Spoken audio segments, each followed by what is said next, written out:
Good morning, Tembisa. Alaikum. Can you see me? Yes, I can see you. I'm just I can't see my face though on the side. It's got the plaque of Palestine. Oh, I don't know how I look like. I will. No, you look good. I will turn it down as soon as all our participants are here. Okay. And then you should be able to see their faces. I am just waiting for Dr. Busak, who somehow you guys didn't get the link. So I've just been trying to manage that to resend it to everybody. Inshallah. Yeah, then we should begin as soon as he is here, because everybody else is here. So Zinat is here, Khalid Mushal is here, Naeem Jina is here, and Khalid Sayed.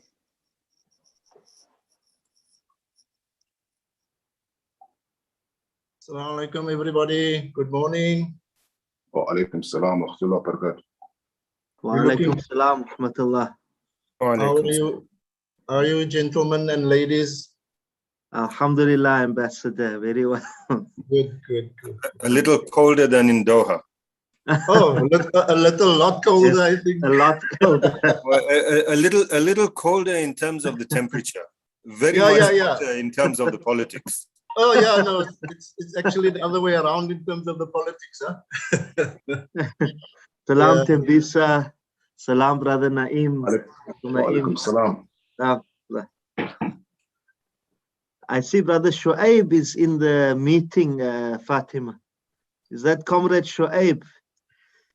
Sheikh Shoaib Ahmad. I'm not sure if he is also Comrade Shoaib. From Hamas. I don't know if it's the same comrade I interacted with. I don't know if it is him. I think that's our translator. Oh, okay. No. All I know is I know a Shoaib from Hamas, yes, who used Hamas, to be based in Cape Town. I knew as Comrade Shoaib, so I don't know if I thought it was the same person. Okay, yes. I have been dealing with Shoaib as well from Hamas. Okay. I was then directed to Abdul Az, who He's has in been Doha assisting now, so right? far. Yes, they are. Okay, yes. I remember you used to be in Cape Town a lot at some point when they were planning the visit of Khalid Mishal to South Africa. Okay, I apologize for the wait. Has the stream hasn't started yet, right? Yes, I'm just wondering if we're having a private conversation that might be going out. No, the stream has started, unfortunately. So the niceties are out there. The weather is still 45 degrees today. Good morning, everybody. There we go. Good morning, Reverend. Sorry that I'm a bit late, but I needed this thing on my laptop and not on my phone. Yes. Okay. Thank you for joining us, Dr. Busak. We will begin now if everybody is ready. And Khalid, I see you don't have your video on. Will you be? I'm putting it on. I'm putting it on. Sorry, I didn't realize it's not on. Okay. Let me just try to see how to Is it on? Do you see me? Yes. Yes. Okay, yes. Maybe I should close the curtain so that it's easy. Good idea. Yes. Yes. Okay, here we go. Awesome. Awesome. Thank you. Okay. So we will begin now. I just want to start.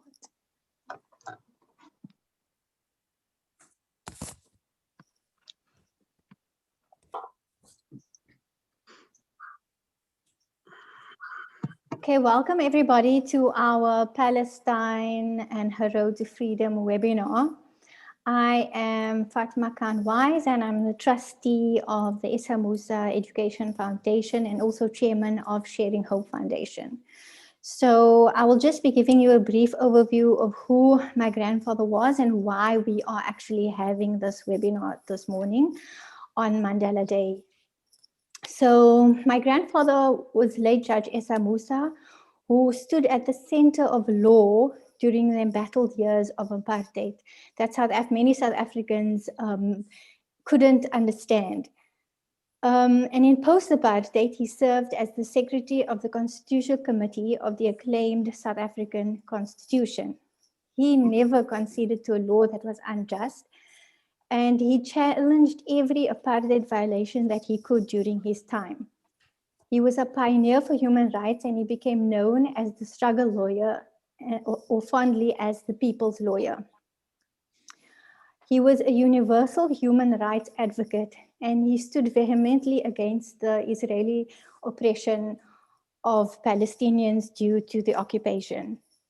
And the fact that people have been forcibly removed from their homes, and with my grandpa's own experience of being forcibly removed from District 6, it gave him no option but to be against all forms of oppression. In his last days, he was visited by Chief Nelson Mandela, Minister Naledi Pandor, and Archbishop Desmond Tutu, among others. And this spoke of the impact that he made on the people around him. And only 48 hours before his passing, and I remember this very clearly, I was in the room at the time, and it will remain with me forever.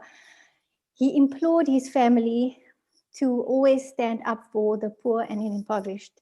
And this speaks volumes to who he was as a person and the life that he led in servitude of the people until his dying breath. And something he always mentioned, and I remember him saying, education before liberation.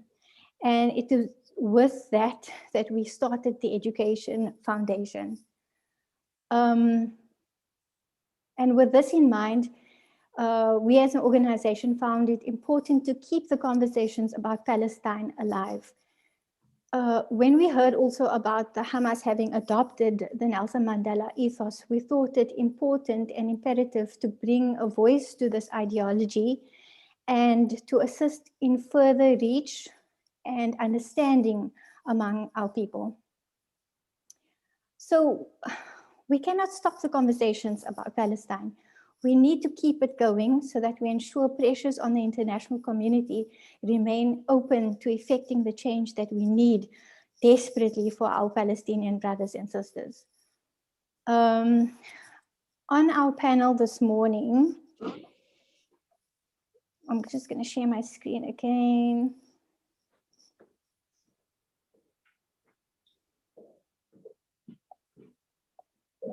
On our panel this morning, oh, that's me. We have Dr. Reverend Alan Busak, who is an anti-apartheid activist, and he will be speaking about the importance of unity for purpose in the context of the formation of the UDF in South Africa and Palestinian unity toward a lasting solution. We will have Khalid Mash'al, chairman of Hamas Politburo Abroad, who will be expanding on the adoption of the Nelson Mandela ethos and what that means practically towards liberation. We will also have Tembisa Fukura, he is the Senior Research Fellow of Africa-Asia Dialogues, and he will be speaking about the media shift in the coverage of the Palestinian struggle, the liberation of the media, and the advent of social media. Zenat Adam, who is the Deputy Executive Director of Africa Middle East Center, and she will be expanding on a focus on the women behind the legendary Nelson Mandela and discuss the parallels drawn with Palestinian women and their struggle. And then we will have Mr. Naeem Jina, who is the Executive Director of Afro Middle East Center, who will be acting as our webinar respondent. After all the speakers, we will have a short Q&A session. And I'm going to now introduce you to our moderator, Khalid Sayed, who we've known for a very long time and who has an extensive accolade in his political career, which you can go read on the bios on our pages. But I just want to say that we've worked a lot with him, and I firmly believe that he is one of the youngest members of the provincial legislature, and I firmly believe that he is one of those comrades who will definitely be able to make a difference in our communities, in our country. So with that, I'm going to hand over to you, Khalid. Thank you so much, and thank you very much, Fatima, for the kind words and for, I think, really summing up the gist of this particular program and the importance of the webinar, which I think, just as an intro, it's very appropriate that this particular webinar, particularly, I think, a focus, yes, around Palestine's path to liberation, but also a discussion around the methodology and approach of Hamas, who have really risen to prominence in the recent period. I mean, us in South Africa, given the African National Congress background with many and the populism of the PLO, would understand that history. But I think for many of us, it's an interesting period now for us to also learn more about what Hamas stands for as well. So it's very important. Its rise to prominence in the resistance against Israeli apartheid, as well as its rise to prominence as a political formation as well in the body politic of the Palestinian people and in Gaza in particular. A very, very important discussion. And it's important that this discussion takes place on a day like today, where we as South Africans are celebrating the birthday of one of our founding fathers, Comrade President Nelson Mandela, somebody who said that South Africa is not free until Palestine is free, who dedicated his life to struggle and was deeply passionate about the Palestinian struggle, but also very passionate about about exploring different ways and means in pursuit of the people's struggle, engagements and building unity, because I think part of this discussion is also to build unity within the ranks of those who are striving for the liberation of Palestine, including here in South Africa as well. I think that's also important to understand that there are different approaches, but that we have got one vision. And let me also re-emphasize and just thank you and thank the family, and also to say that we continue to remain dedicated to the legacy of your late grandfather, the late judge. We've had the honor of also spending some time with him, interacting with him, and the role that he's played in our lives, even as young activists, will continue to be appreciated. So we thank you, and we thank the family for that. I think without any further ado, Fatima has given the intro. Let me introduce our first speaker. We've spoken about the Hamas context, and our first speaker is a leader that stands out in the global body politic, who stands out in the global resistance against imperialist arrogance.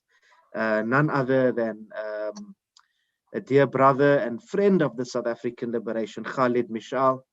Khalid Mish'al is currently the chairman of the Hamas Politburo Board. Is the chairman of the Hamas Politburo abroad. Sorry, I missed my R there. After the founding of Hamas in 1987, Khalid Mish'al actually became the leader of the Kuwaiti branch of the organization. So he's outside of Palestine. In 1992, he became a founding member of Hamas's Politburo, and he also became the chairman. It was under his leadership, in fact, that Hamas did very well in the Palestinian elections in 2006, and won a majority of seats in the Palestinian legislative election. He then stepped down as Hamas's chair of the Politburo in 2017, but continues to play a very prominent role. Just on a personal note, it was also an honor and pleasure we have been able to. First time I met with Khalid Mishal was in Damascus, I think in 2009, at a function hosted by the South African Embassy. The late, I mean, not the late, the former ambassador Mohammed Dango was the host. So Khalid Mishal has always been a friend of South Africa. We also welcomed him to South Africa in 2015 with the Hamas delegation. So we look forward to listening to him, and we welcome you to our platform. Ahlan wa sahlan wa marhaban bikum. We'll now listen to our dear brother Khalid Mishal.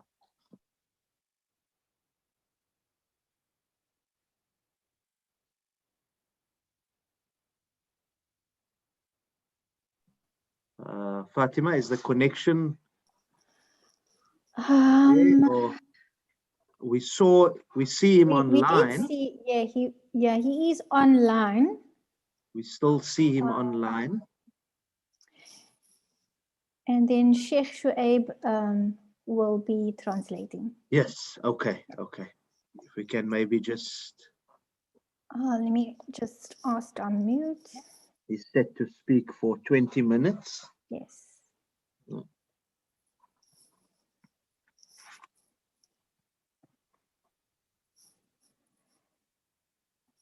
Let me also just see what I can do on my side here.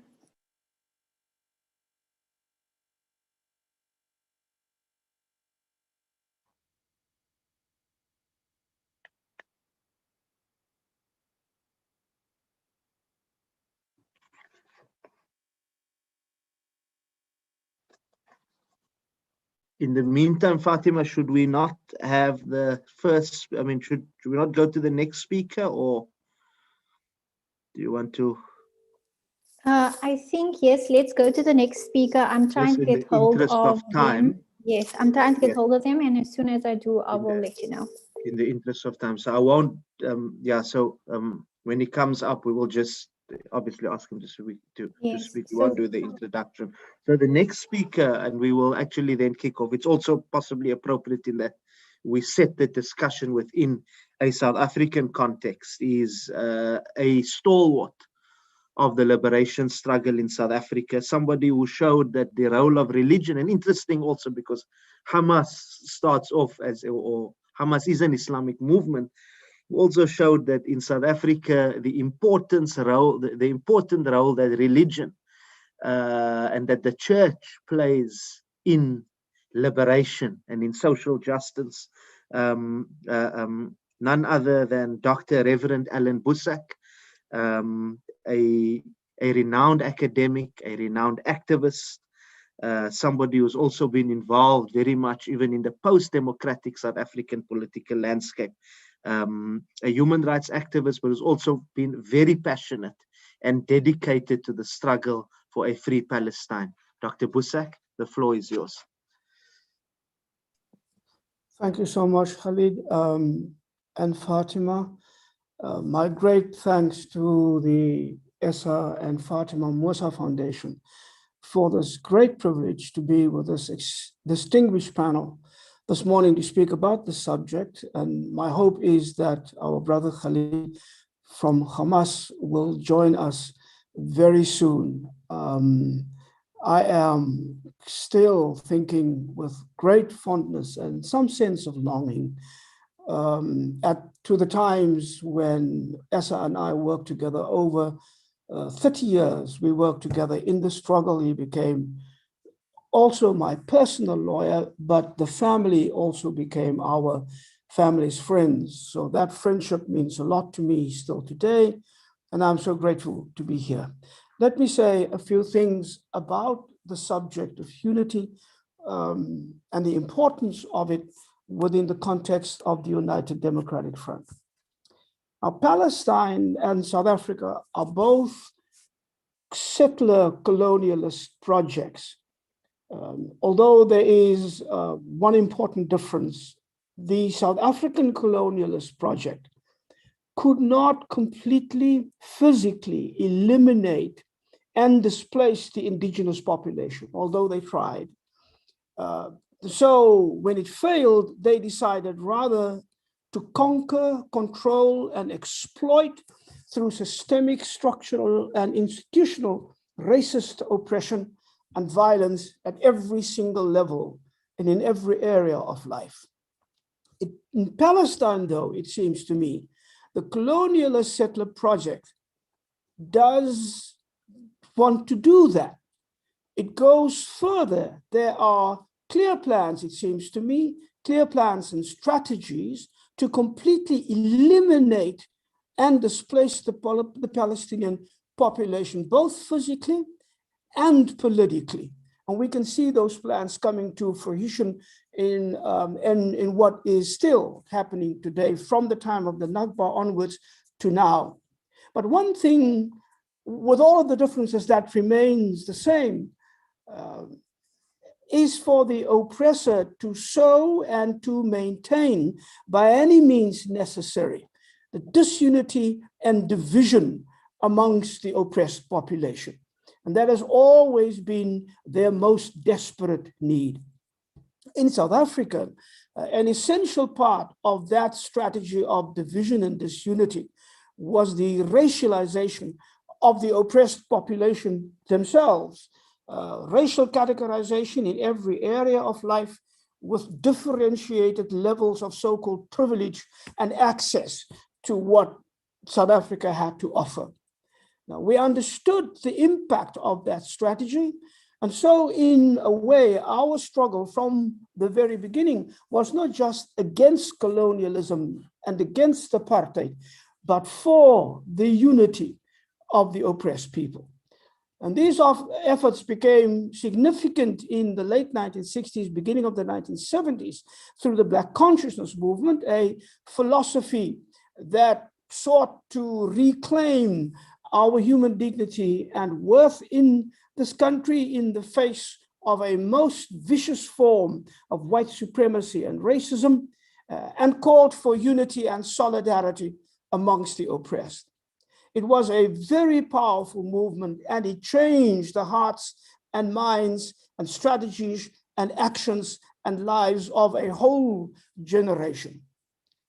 But it seems to me that the real moment of change came when all of these efforts from the past came together with the formation of the United Democratic Front in 1983.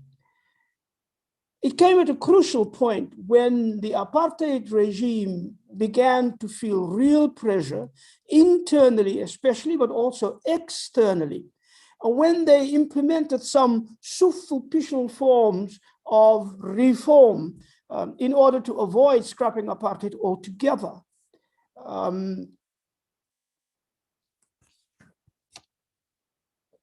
For South Africans, though, that meant that they have promised a constitution which would give some limited form of participation to so-called coloreds and Indians, but excluding the vast majority of our people. The United Democratic Front had a very simple slogan: apartheid divides, UDF unites. But these four words represented an unprecedented phenomenon and power in our history. It brought together activists, not in their individual capacity, but activists as part of activist organizations from across the country, urban areas and rural areas, from everywhere, across generations, across the barriers of class and race and culture and religion, It was something new in its power, in its dynamism, in its freshness, and in its enthusiasm. It brought together all of us for one purpose, namely to thoroughly and finally and fundamentally defeat apartheid and all its systems. It challenged the apartheid regime at every level, politically, economically, socially, culturally, and religiously. It recognized and it encouraged and it nurtured leadership in local communities. And so it was a very decentralized organization in that sense.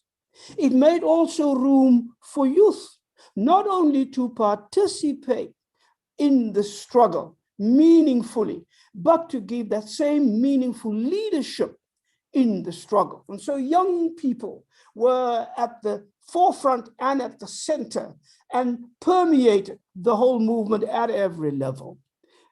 It allowed local communities to take their own initiatives and to make sure that these local initiatives strengthened the national struggle. Because the unity in the United Democratic Front was so strong and it was so focused, it also helped our allies in the international community to unite and to focus as well in the issues where they could be most helpful. I'm thinking of these issues to raise awareness and consciousness of our situation in their own countries, to put concentrated pressure on their own governments, and to concentrate on the actions that were most effective as they were guided by us, namely boycotts, divestment, and sanctions. So actions abroad and actions in South Africa coincided, but the leadership was given clearly from the people of South Africa. The United Democratic Front started its work in 1983. By 1985, we saw the first state of emergency. By 1987, we saw the second state of emergency. The repressive reaction from the regimes were vicious and consistent and unending. But by 1989, we could see the apartheid walls were crumbling. And in February 1990, Nelson Mandela stepped out of prison, a free leader of our people, to become the first president of a democratic South Africa. Now, it is true, of course, that the United Democratic Front was not the only actor involved in these events. But it is my conviction, and I think that history will bear this out, that were it not for the United Democratic Front and its concerted actions over more than a decade, its steadfast, united actions, that the regime would have lasted much longer. Our struggle would have been much more retarded in terms of time and in terms of achievements, and our people would not have been where we came to be in April of 1994. So unity in the ranks of the oppressed people that tackled every single purpose and strategy from the side of the regime at every level, leaving no single area to chance or unchallenged. That sort of brought everything together in that wedge that we could drive into the apartheid wall and finally made it crumble. And it seems to me that that remains a key instrument of struggle, whether it is in South Africa or whether it is in Palestine. But as far as Palestine is concerned, the concerted, concentrated focus and solidarity of South Africans I see is growing and will not abate. And what gives me great joy is that the recent actions of Palestine and of the Palestinian youth in the last few months that we have seen has awakened the conscience of the world like nothing else has ever before. And I see across the world people now standing up for Palestine. And I know I lived for 6 years in the United States and how they really suppressed any kind of effort to show any kind of solidarity with justice for Palestinians, and how those efforts are now running into the brick wall of solidarity that is growing even in the United States, in the Britain and in Europe. And for that, I want to congratulate the Palestinians, but I also want to say this may be now the moment that a breakthrough may come that we have not seen in this level before. And I pray and wish that it happens. Thank you.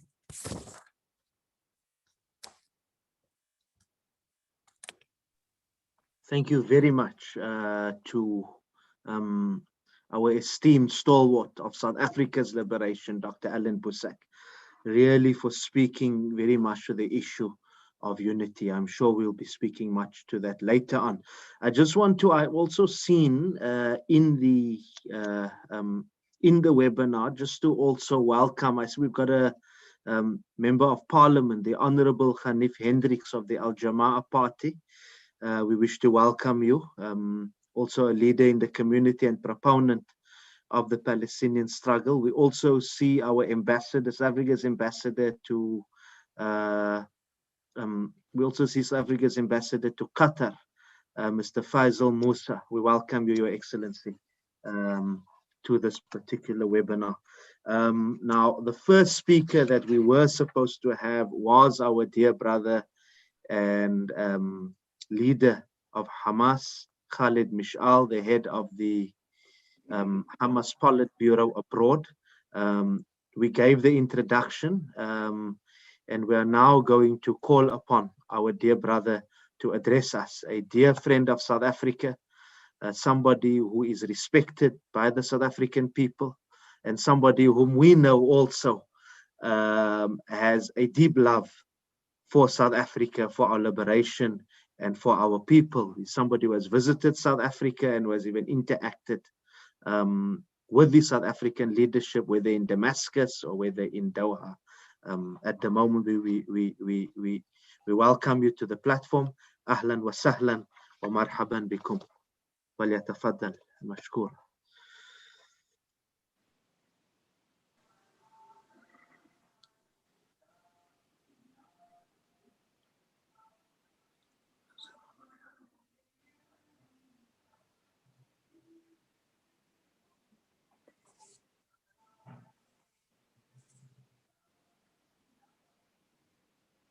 It seems the speaker is muted. We can't hear anything. Okay. Oh, he's not muted, so I'm not sure why we aren't hearing anything. We see him. Excuse me, did you start the translation? Shu'aib? No, I didn't hear a thing. Okay, I think we can start now. Okay. أقول بسم الله الرحمن الرحيم. تحية لكم في جنوب أفريقيا الدولة الصديقة وشعبها الصديق الشجاع، ونتمنى لكم المزيد من التقدم والازدهار، وأن تتجاوزوا ما تعانون منه هذه الأيام من الكورونا ومن المشكلات التي لا تكاد دولة في العالم تخلو منها. نتمنى لكم كل خير، فأنتم بالنسبة لنا مثل مهم ومحترم. Okay. Bismillah ar-Rahman ar-Rahim. Brother Khalid Mish'al comments with his warm greetings to the people of South Africa, and he hoped for them that they will continue in advancing in their struggle and overcome the trials and difficulties that they're experiencing, be it Corona or be it the other political challenges which no country in the world experiences. So every country somehow or the other experiences these kinds of challenges and upheavals and trials. So he hopes and prays that we overcome all of these. شكرا لكم على استضافتي في هذه الندوة المهمة في يوم نيلسون مانديلا هذا الرجل العظيم لنستحضر ونستدعي القيم والمبادئ التي آمن بها مانديلا وعمل بها لصالح شعبه حتى تحرر من نظام الفصل العنصري. Okay, he's grateful for having offering him this wonderful opportunity and hosting him, especially on this special day, the day of honoring and remembering the former president Nelson Mandela, and also to recall and remember the values and the ideals that he stood for. وشكرا للجهات التي نظمت هذه الندوة وللمتحدثين الكرام الذين يشاركوننا فيها. And also thank you to all those organizers and all those presenters and speakers in today's seminar or webinar. في البداية أود التأكيد أن المبادئ التي آمن بها نيلسون مانديلا هي المبادئ الإنسانية في أعلى قيمها وتجلياتها. Right at the beginning, he wishes to emphasize and acknowledge that the very values that President Nelson Mandela stood for are the very values, human values and Islamic values and human values. والمبادئ الإسلامية والمبادئ الأديان والمبادئ الإنسانية كلها تدعو إلى هذه القيم، لأن هذه الفطرة الإنسانية التي فطرها الله تعالى على الحرية. And these values which were acknowledged and respected by all religions and by humanity at large, and amongst these are one of the foremost of these values is freedom. ولذلك قال سيدنا عمر بن الخطاب رضي الله عنه أحد الخلفاء الراشدين وأصحاب النبي محمد صلى الله عليه وسلم: متى استعبدتم الناس وقد ولدتهم أمهاتهم أحرارا. And in this regard, one of the great Sahaba of the Prophet Muhammad sallallahu alaihi wasallam, Sayyidina Umar ibn al-Khattab radiyallahu anhu, made a famous statement, and he said, "Since when have you enslaved people and their mothers have given birth to them as free and emancipated people?" آمن مانديلا بالسلام. نعم، فالسلام قيمة إنسانية ودينية عظيمة، والسلام عندنا كمسلمين هو أحد أسماء الله الحسنى. Nelson Mandela believed in peace, and peace is a global and an international right and a value, and for us as Muslims it is one of the names of Allah subhanahu wa ta'ala. So peace and salam is one of the foremost values for us as Muslims. ولكن السلام كما آمن به مانديلا وكما يؤمن به شعبنا الفلسطيني وأحرار العالم ليس السلام في ظل الاحتلال. And the peace that Nelson Mandela spoke about, as well as that which the peace that the Palestinians speak about, and all free and liberated people of the world spoke about, is not the one that is under the banner of occupation. لا معنى للسلام في ظل بقاء الاحتلال والاستيطان. There is no meaning towards peace or for peace under the banner, under the umbrella of occupation. لا سلام في ظل نظام الفصل العنصري. There is no peace under an apartheid regime or an apartheid system. لا سلام في ظل العدوان والقتل والحصار والتهجير. There is no peace under occupation and forced evictions and killing and onslaughts, violent attacks, etc. لا سلام في ظل عمليات الطرد والتهجير والتطهير العرقي الذي يمارسه المستعمرون والمحتلون. There is no peace with forced evictions, with banishment and land occupation, etc. السلام الحقيقي يتحقق في ظل التخلص من الاحتلال والاستعمار والاستيطان. True peace will be achieved through freeing ourselves from colonization and occupation and from the settlements. السلام الحقيقي يتحقق حين تحصل الشعوب على الحرية والعدالة. True peace will be achieved as long as the nation or the people achieve justice and freedom. وحق تقرير المصير. And lay forward the road going ahead. وتحقيق الاستقلال. And true realization of freedom and independence. من أكبر الأخطاء حين تبادر بعض الدول الكبرى لتطالب الشعب الفلسطيني أو أي شعب في العالم يتعرض للاحتلال أن ينشد أنشودة السلام بينما هو يعيش تحت الاحتلال والعدوان ولا يتمتع بالحرية ولا بالاستقلال. One of the greatest mistakes many countries or many people make when they speak about the Palestinians or when it comes to asking them to give up their particular their struggle. ولأن الاستقلال والحرية والعدالة والتخلص من الاحتلال لا يتحقق إلا بالمقاومة بكل أشكالها ومنها المقاومة المسلحة آمن بها مانديلا ورفقاؤه في الANC وبسببها وعلى طريقها انتصروا وحققوا أهدافهم في الحرية.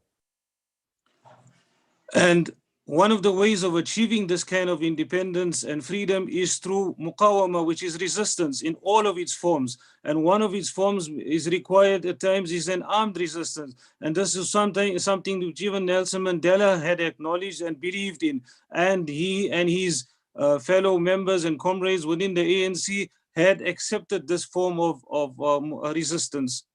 المقاومة حق للشعوب التي تعاني من الاحتلال. حق كفلته الشرائع الدولية والشرائع السماوية. And this kind of resistance is a right for every oppressed or suppressed nation, and this has been acknowledged by the international law. ولأن المقاومة حق لهذه الشعوب فإن نيلسون مانديلا العظيم رفض المساومة عليها ورفض الإعلان عن نبذها تحت أي شرط من الشروط. And because this kind of resistance is a right, therefore we find that even Nelson Mandela refused to negotiate and to compromise on some of these principles. أصلاً ما في شعب في التاريخ تحرر بدون نضال ومقاومة. And likewise, throughout history, we find that there is no nation that achieved this kind of independence or freedom without resistance. لأن القوى الاستعمارية في كل مكان في العالم وعبر التاريخ لا يحكمها ولا يضبطها لا القيم ولا المبادئ وإنما يتم ردعها عبر المقاومة فتفرض على هذه القوى الاستعمارية أثمانا بهذه المقاومة فيدفعها للتراجع وإعطاء الشعوب حريتها واستقلالها. And because colonialists or suppressors or oppressors, whoever they may be, generally don't live up to any particular moral code or ethics, therefore the only way that they can be dealt with is through resistance. And this way they will be forced to give up, and therefore these nations will achieve some of their freedom and their dignity. هناك كما تعلمون منذ سنوات طويلة هناك قوة دولية تضغط على الشعب الفلسطيني حتى يتخلى عن المقاومة وينبذها بحجة أن من أجل أن نحقق السلام. فمتى تحقق السلام في أي بقعة في الأرض بدون نضال شعوب تلك البلاد؟ He said, as you all are well aware, that for a few years now that there's international pressure on the Palestinians to give up their resistance in order to achieve peace. And since when have we seen that when any nation gives up a resistance, they would actually achieve any kind of peace? ياسر عرفات القائد الفلسطيني الكبير كما تعلمون وصديق نيلسون مانديلا صنع اتفاقية سلام في التسعينيات من القرن الماضي مع إسرائيل. ماذا كانت النتيجة؟ لم يتحقق السلام، وفي نهاية الأمر إسرائيل قتلت ياسر عرفات بالسم. We all know of Yasser Arafat, who was a close friend of Nelson Mandela. He signed the peace agreement in the 90s with Israel. But what was the result? The result was there was no peace. And in fact, Israel poisoned him and had him killed. وكذلك الرئيس محمود عباس واصل طريق الاتفاقيات وأوسلو، والنتيجة أيضا لم يتحقق السلام، بل زاد الاستيطان وزاد القتل والعدوان والحروب الإسرائيلية على شعبنا. وأيضا العالم اليوم لا يتعامل بجدية مع القيادة الفلسطينية، لأنه لا يتعامل إلا مع من يمسكون بقوة بورقة المقاومة ويشكلون ضغطا حقيقيا على الاحتلال. Likewise, we find that Mahmoud Abbas continued in the same manner, maintaining those agreements, the Oslo Agreement, etc. But despite all of that, the settlements continued, the war continued, the killing continued, and therefore the rest of the world was not serious with the Palestinian leadership when in their claim or in their call for peace. نعم، العالم يحترم من يدعو إلى السلام، ولكن حين يكون قويا. أما من يدعو إلى السلام وهو لا يملك أوراق القوة الكافية فإنه لا أحد يحتفل به. Yes, the world respects the call to peace, but there is no real honor to it when the person who calling towards it is not, or the people being called to are not holding the authority to it. أيضا من مبادئ مانديلا رفض التعاون مع المحتل ومع نظام الفصل العنصري بأي شكل من أشكال التعاون. Also, we find that Nelson Mandela, one of his principles was that he refused to cooperate or to negotiate or to surrender to the oppressors and those who were unjust. لا تعاون مع المحتلين. There's no cooperation with occupiers. ولذلك نحن في فلسطين نرفض كل أشكال التعاون والتنسيق الأمني مع المحتل الإسرائيلي. Therefore, we in Palestine refuse to cooperate with all the occupiers and the Israeli regime. وندعو باستمرار السلطة الفلسطينية في رام الله إلى التخلي عن سياسة التنسيق الأمني التي تخدم المحتل الإسرائيلي وتضر بأمن ومصالح الشعب الفلسطيني. And therefore we call upon the authorities in Ramallah and the areas to give up this peace kind of agreement with the Israelis. من مبادئ مانديلا وتصريحاته العظيمة أنه أدان إسرائيل وأسماها كيانا عنصريا ودولة إرهابية لأنها ارتكبت المذابح ضد الشعب الفلسطيني. And amongst the principles of Mandela is that he regarded the practices of Israel as apartheid and unjust and oppressive system. واعتبر العنصرية آفة على الضمير الإنساني. And he regarded this apartheid as an enemy to humanity. وكما تعلمون نيلسون مانديلا وقف مع نضال الشعب الفلسطيني وزار غزة والتقى بالرئيس ياسر عرفات. And like you all aware that Nelson Mandela stood with the Palestinian people. He visited Gaza and he visited Yasser Arafat. وكما وقف الشعب الفلسطيني والمناضلون الفلسطينيون مع نضال الشعب جنوب إفريقيا حتى تحرر، فنحن دائما نفخر كذلك بوقوفكم في جنوب إفريقيا معنا في نضالنا ضد المحتل الإسرائيلي. And likewise, the Palestinian people stood side by side with the South Africans in their struggle until they were free and liberated. And we therefore appreciate and acknowledge the efforts of the South Africans who continuously and always stand along with us. وكما انتصرتم في نهاية المطاف على نظام الفصل العنصري، سوف ننتصر على نظام الاحتلال والفصل العنصري الإسرائيلي.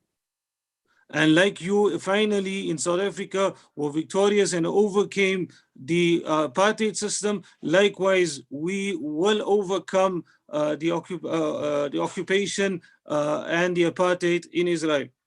إذن النتيجة الواضحة أن المبادئ التي آمن بها نيلسون مانديلا وانتصر بها على نظام الفصل العنصري وحقق الحرية والاستقلال لشعبه العظيم، هي ذاتها المبادئ التي تصلح لكل الشعوب والتي يؤمن بها الشعب الفلسطيني، وسينتصر من خلالها بإذن الله على الاحتلال الإسرائيلي ونظامه نظام الفصل العنصري.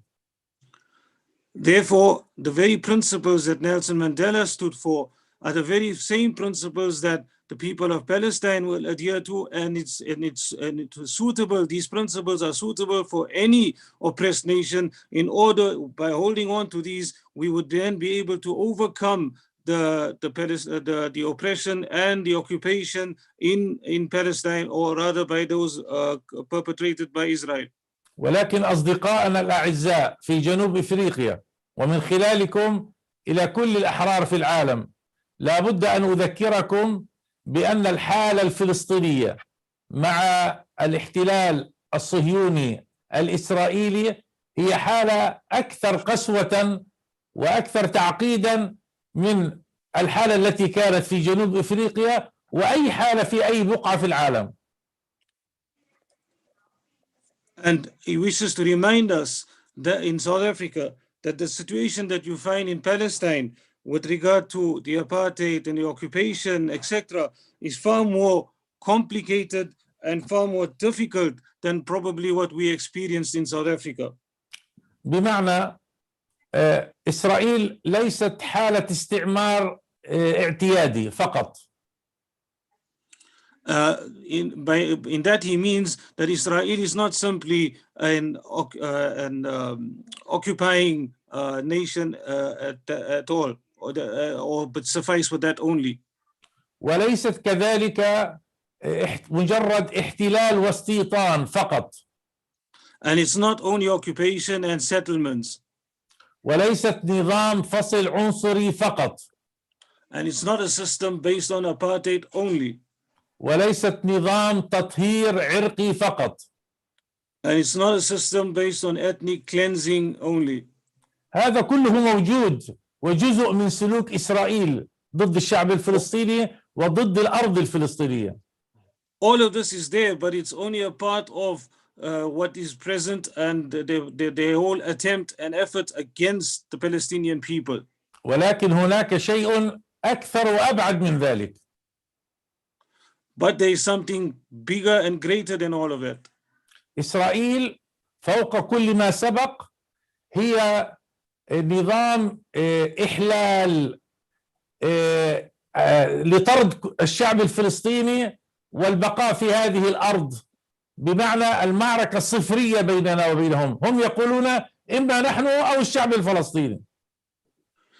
Israel plans and aims to remove and forcibly remove all of the Palestinians from that particular land, in the sense that what they actually want is it's either them or us. It's not a matter of compromise. وأصلا عندما أعطاهم بلفور البريطاني قبل 100 عام ويزيد وعده المشؤوم وعد بلفور، كانوا يقولون نحن نذهب إلى أرض ليس فيها شعب. He says in accordance with the Balfour Declaration of more than 100 years ago, which said almost where he said to them that he's giving them a land where there are no people living on it. There's no nation, or there are no people actually living on it. That's what it was as it was given to them. ورغم أن الحركة الصهيونية حركة علمانية، لكنها استعملت الدين والدعاوى التاريخية المزيفة في معركتها من أجل هذا الاحتلال والاستيطان. We know that the Zionist movement is a secular movement, but they used religion to achieve their goals of occupation and expansion of settlements. وهم الآن يخوضون حقيقة حربا دينية ضد الشعب الفلسطيني.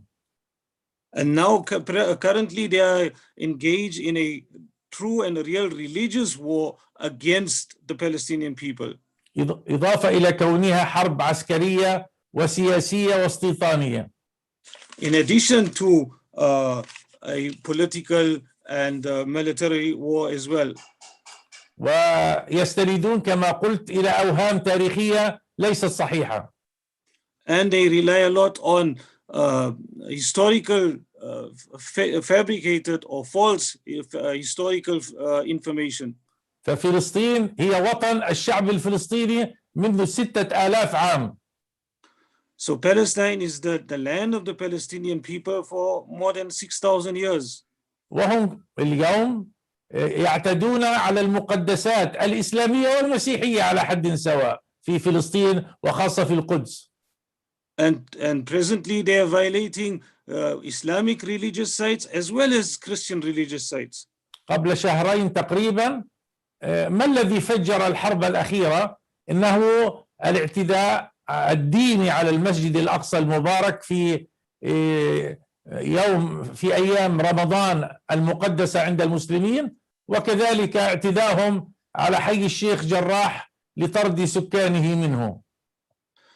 We know what sparked the violence and the conflict about 2 months ago. It was the violation and desecration of Masjid al-Aqsa during the month of Ramadan, and was followed by what happened in the suburb or the region of Sheikh Jarrah. واليوم وهو يوم مقدس عند المسلمين بين يدي عيد الأضحى المبارك، القوات الإسرائيلية سمحت للمستوطنين وللجماعات الدينية المتطرفة باقتحام الأقصى وأداء طقوسهم الدينية في مقدسات المسلمين. And today, being one of the holy and sacred days for Muslims, leading the days of Hajj and leading towards Arafat, etc., the Israeli authorities allowed Israeli settlers, to enter the area, the surrounds of Masjid al-Aqsa, and to practice and to carry out some of their religious practices. ولم تنتهك إسرائيل حرمة المقدسات الإسلامية والمسيحية في فلسطين فقط، بل اعتدت على الرموز المقدسة والدينية عند المسلمين والمسيحيين، كم اعتدوا كثيرا على النبي محمد صلى الله عليه وسلم وعلى النبي عيسى عليه الصلاة والسلام. So the Israeli authorities did not simply suffice by the desecrating or disrespecting the sites, but even the personalities in the likes of the Prophet Muhammad sallallahu alaihi wasallam, as well as Nabi Isa alayhi salam. وحرقوا من قبل المساجد اللي هي دور العبادة للمسلمين، وحرقوا المصاحف أي القرآن الكريم الكتاب المقدس للمسلمين. They even burnt masjids as well as they've even burnt copies of the Quran. بمعنى أن هذا الاحتلال له صبغة استثنائية، أنه لا يصارعنا على الأرض فقط، بل يصارعنا على الدين وعلى المقدسات وعلى التاريخ وعلى الحاضر وعلى المستقبل. So this occupying force is not simply fighting over land, but they're fighting over religion and all sacred sites and over the past as well as on over the future. نحن كشعب فلسطيني سواء كنا مسلمين أو مسيحيين، نحن نعتز بديننا، ولكننا لسنا متعصبين ولا نعادي الناس بسبب الاختلاف الديني. So we as the Palestinian people, regardless whether we are Muslim or Christian, respect and honor our religion, and we don't act in a biased or unfair manner towards the other people of other faiths. ففلسطين تحت حكم شعبها الفلسطيني منذ سنوات بعيدة بل قرون بعيدة كانت أهم نموذج ورمز للتسامح الديني والتعايش بين أصحاب الديانات السماوية.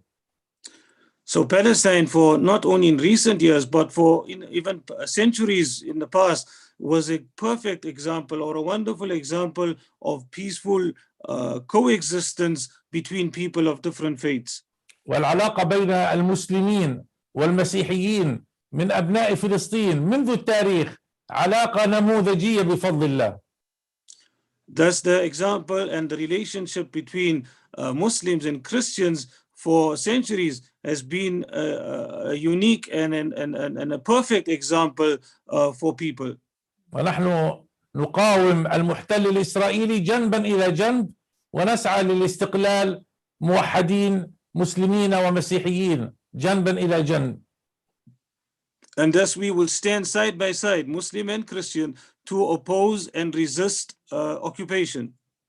لذلك سياستنا الواضحة نحن نقاوم الإسرائيليين ليسوا لأنهم يهود ولكن لأنهم محتلون معتدون مستوطنون. So we are not resisting and opposing Israel because they are Jews, but rather because they are occupiers because they are occupiers.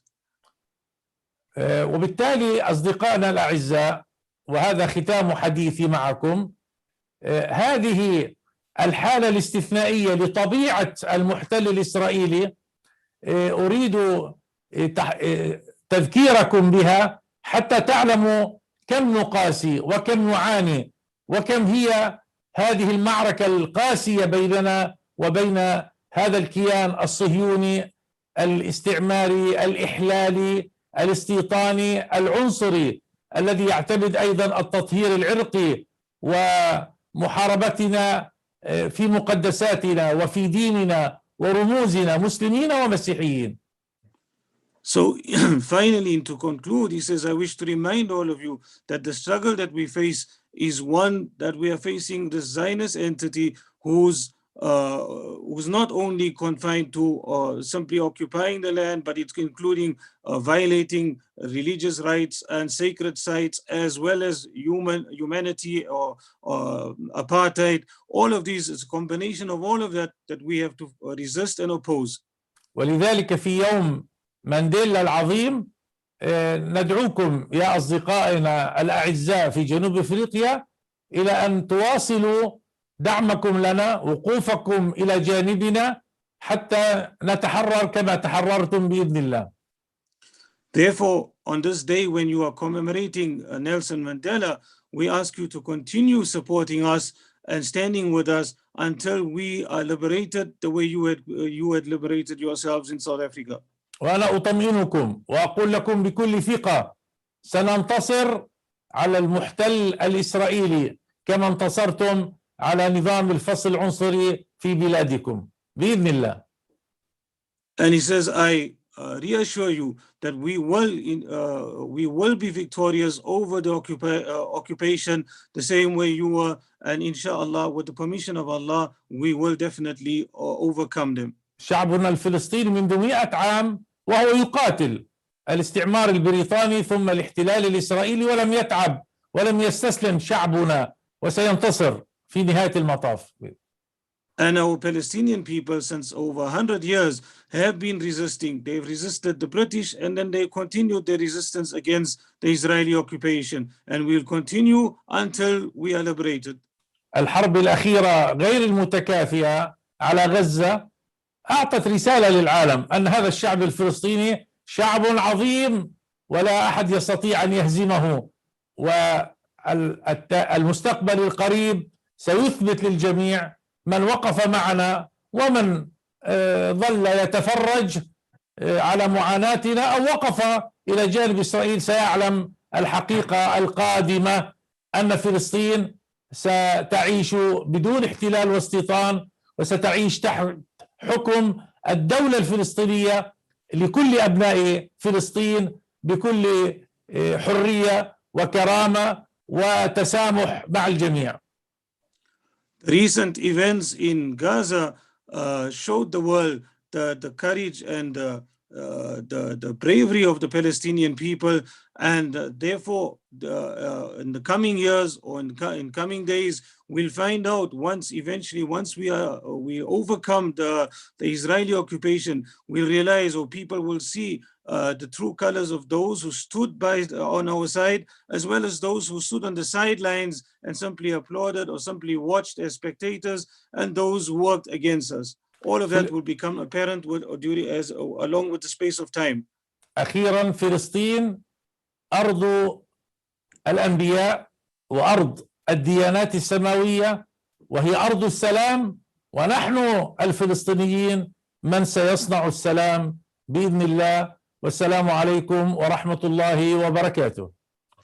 And finally, he says, Palestine is a land of prophets, it's a land of peace, and we in Palestine will work towards re-establishing a peace in that particular land. And he ended up by greeting, Wassalamu alaikum.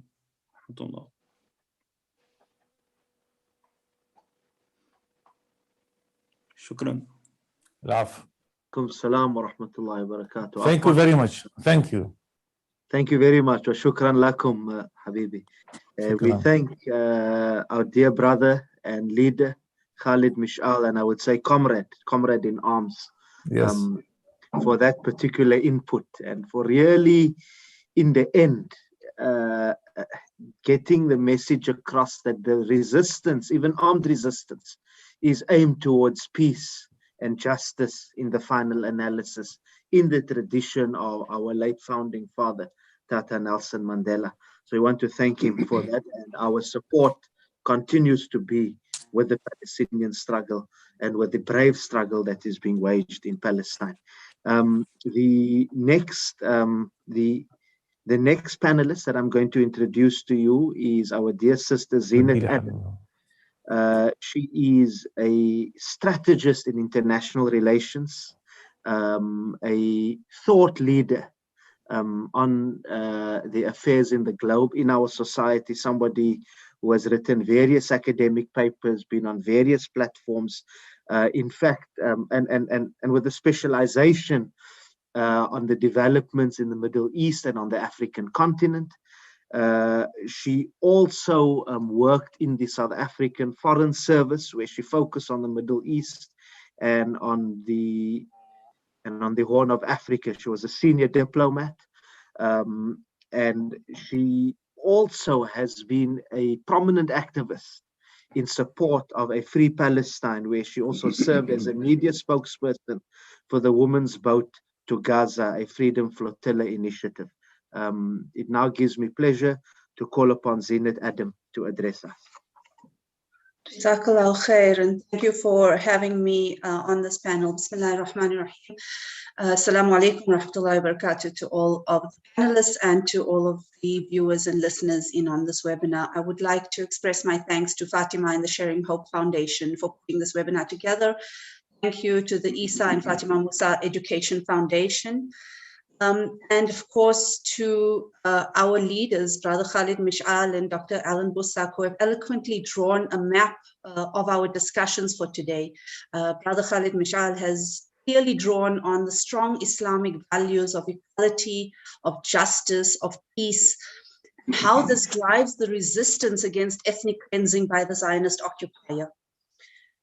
Emerging from our own legacy of apartheid, we are acutely aware of the institutionalization and the legalization of a system of deep discrimination and dehumanization of one group of people over another. We are also conscious that the struggle for justice and equality cannot be won by individuals and by men alone, and that it is an ongoing struggle against inequalities. Struggle which is not just won by ballot boxes, but is continuous in delivering justice and equality for all. In South Africa, this has become increasingly evident. While we won some of the battles against apartheid, we are still plagued by the remnants thereof.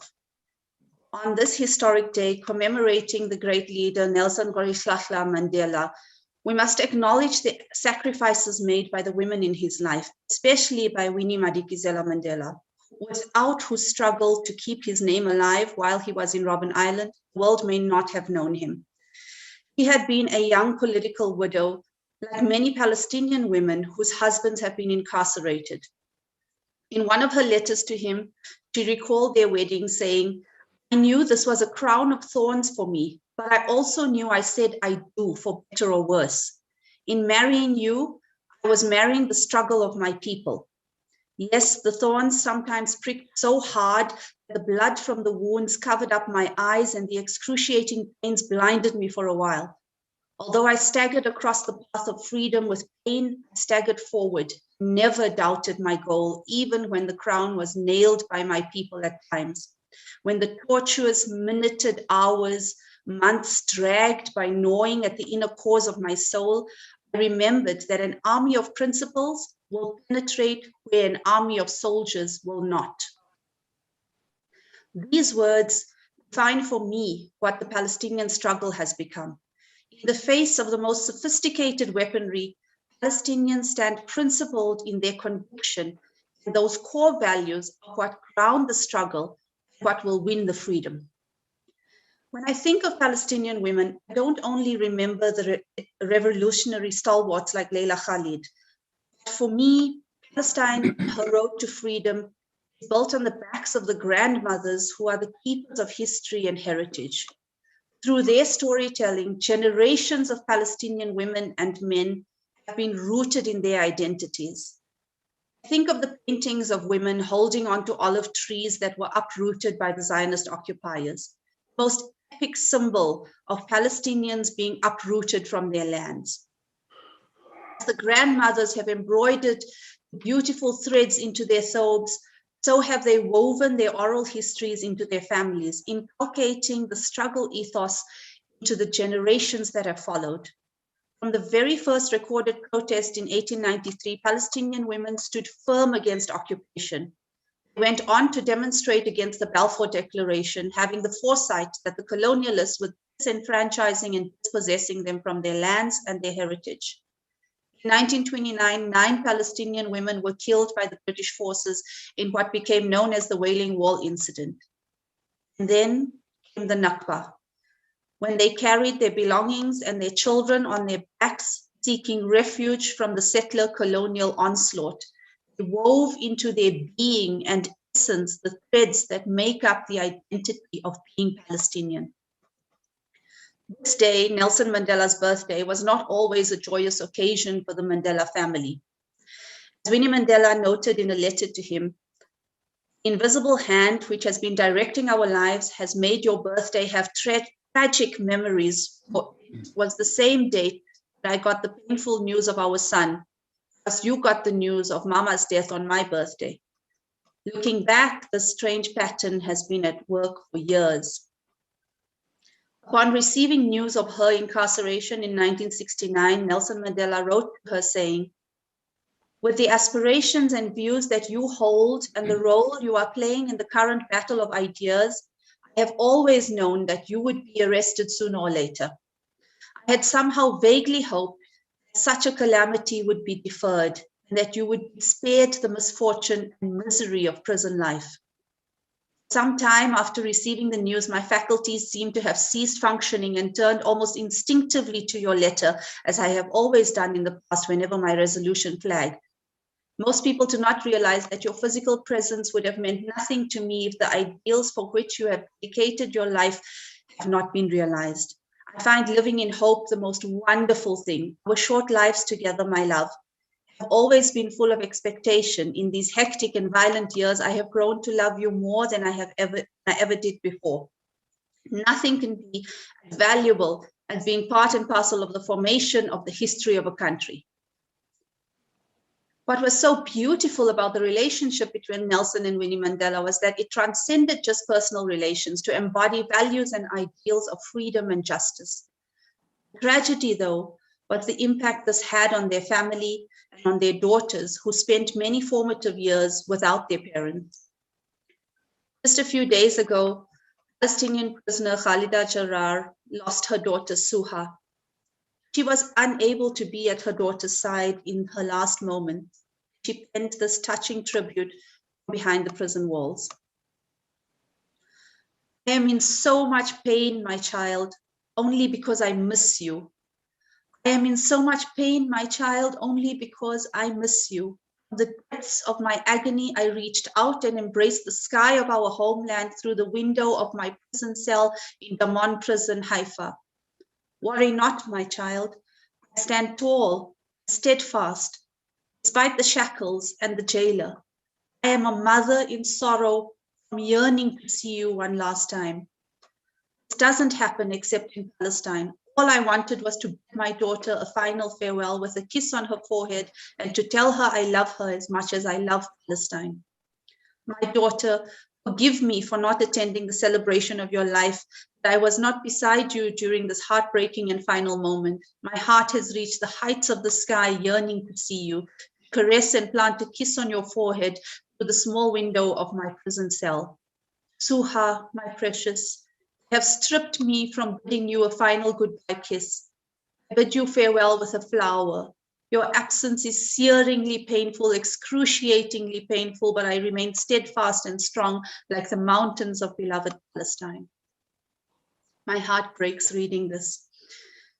Zionist occupiers are fully aware, as the apartheid government was, of how to break people down through not only physical torture that would destroy Palestinian bodies, but to break their spirit by dividing families and perpetrating emotional torture on them.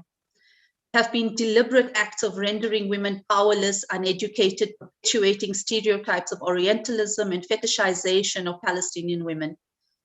Women stood firm and strong in demanding justice as women would isolate their efforts to free children and young men from the hands of incarceration.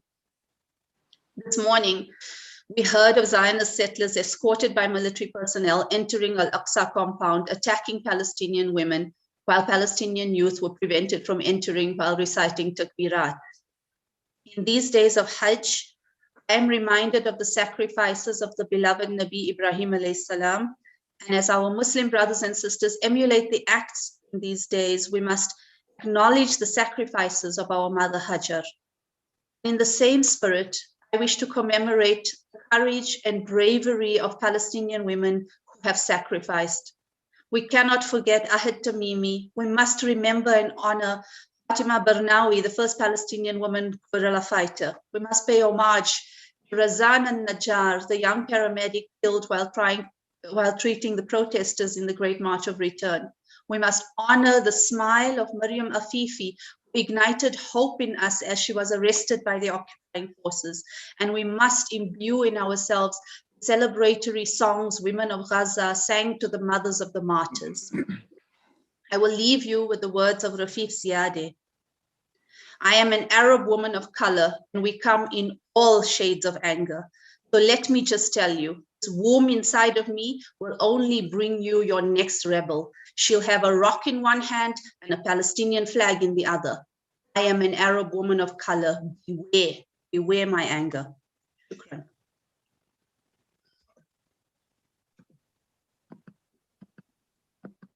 Wow, Ahsan, mashallah, really, really, really touching and moving. And we thank you, Sister Zainab, Sister Zinat, for that. And particularly for drawing also the parallels with the struggle that Mama Winnie Madikizela Mandela went through as well. Really, and the ending really, really inspiring, the role of women in this particular struggle. Thank you very much. Just to announce as well, there is a chat function in the Zoom where brothers and sisters are welcome to basically post questions, and those questions will be responded to by the panel. Unfortunately, I just have to announce that Brother Khalid Mish'al has had to leave. He's got another engagement.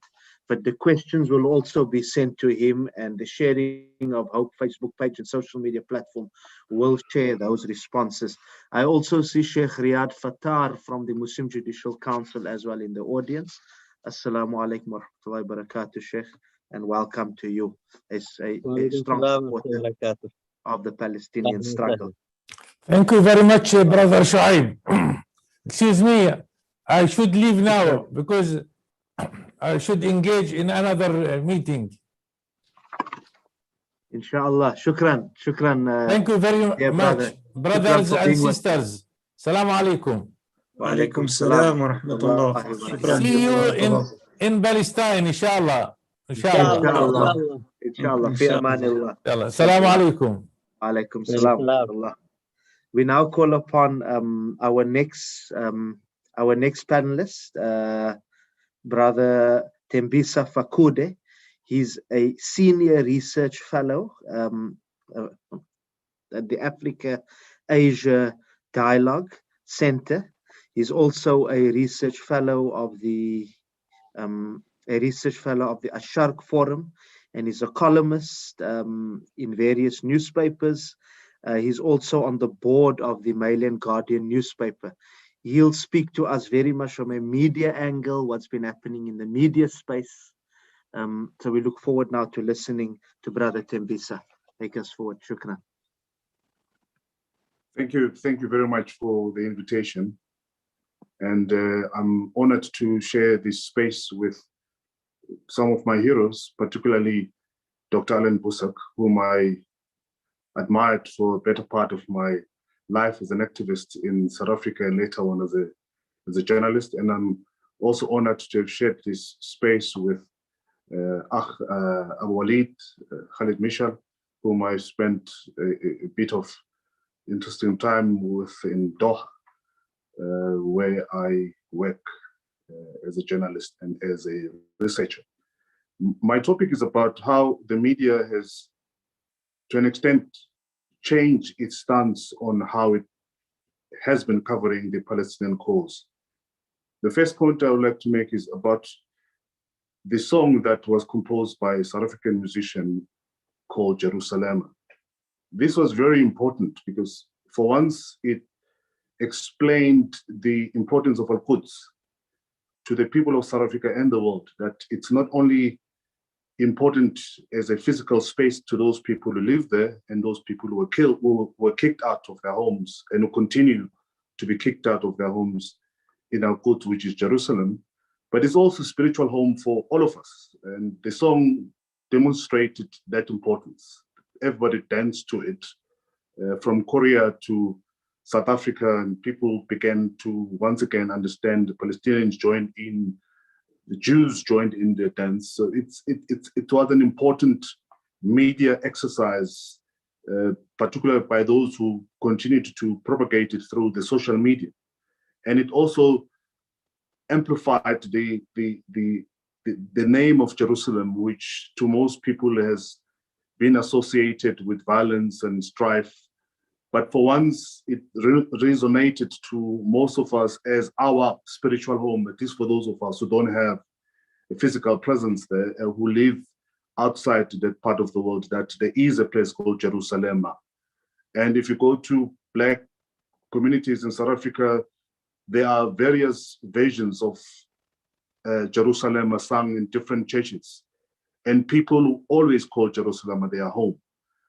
So this is one point which I think I'll open this discussion with. The media, when it comes to Palestine, was for a long time covering the story as a religious conflict. But with the advent of institutions such as Al Jazeera, the narrative turned into a human rights cause, which was for a better part of the coverage ignored. Al Jazeera, for example, went on to establish another department called Al Jazeera Mubashir, which was mainly meant to cover the ongoing struggle of the Palestinians. This happened way before Google Live and YouTube Live and Facebook Live. Al Jazeera was already in the forefront of ensuring that the cameras were kept rolling at any given time when there was a protest in Palestine or when there was a conference taking place in Palestine, particularly organized by Hamas, who were for a better part of their existence, at least before the advent of social media and Al Jazeera Mubashir and Al Jazeera in general, were not covered properly by the media. So the advent of Al Jazeera Mubashir changed that situation. And for once, we saw the normalization of the Palestinian cause and also an inclusive coverage of the Palestinian cause, bringing to the public characters that were previously ignored, particularly those of the Islamic movement, whether it was Islamic Jihad or Hamas. For once, they were now involved and covered by the mainstream media, which in the past concentrated only on Fatah or the PLO representative of the Palestinian cause. So I will say that Al Jazeera, to an extent, did manage to change the coverage of the Palestinian cause, and it continues to do so. So you have, after that, many other media institutions, not only in the Middle East, but also throughout the world, who have followed suit to cover the Palestinian cause as an important story. One of those is the institution I'm also associated with, called Middle East Monitor, which has amplified once again the atrocities that are taking place in Palestine, but also help articulate the political ideology and positions of various organizations and political organizations inside Palestine. The other issue, which I think is very important, is that the Palestinian diaspora, particularly the young people who were born outside Palestine, who are of Palestinian descent, have also assisted in changing the narrative of Palestine, particularly those who are based and socialized and politicized in the West and in Europe. They've communicated a different form of a Palestinian story, that which we were not used to before.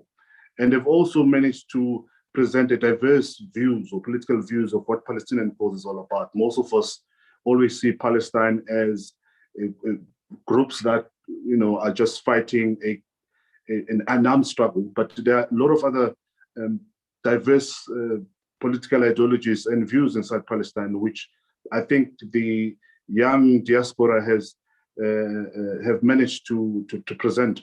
And we've seen that happening, particularly now following the recent bombardment and onslaught on the innocent people of Gaza. We've seen how these young activists have managed to articulate a very important position and voice to the larger global populations. And that has helped to an extent of turning the narrative, which has often kind of demonized the Palestinians as people who are hell-bent on violence and people who are hell-bent or not interested in pushing peace in that part of the world. So that's been interesting advent as well with the young Palestinian diaspora who are now articulating a new position.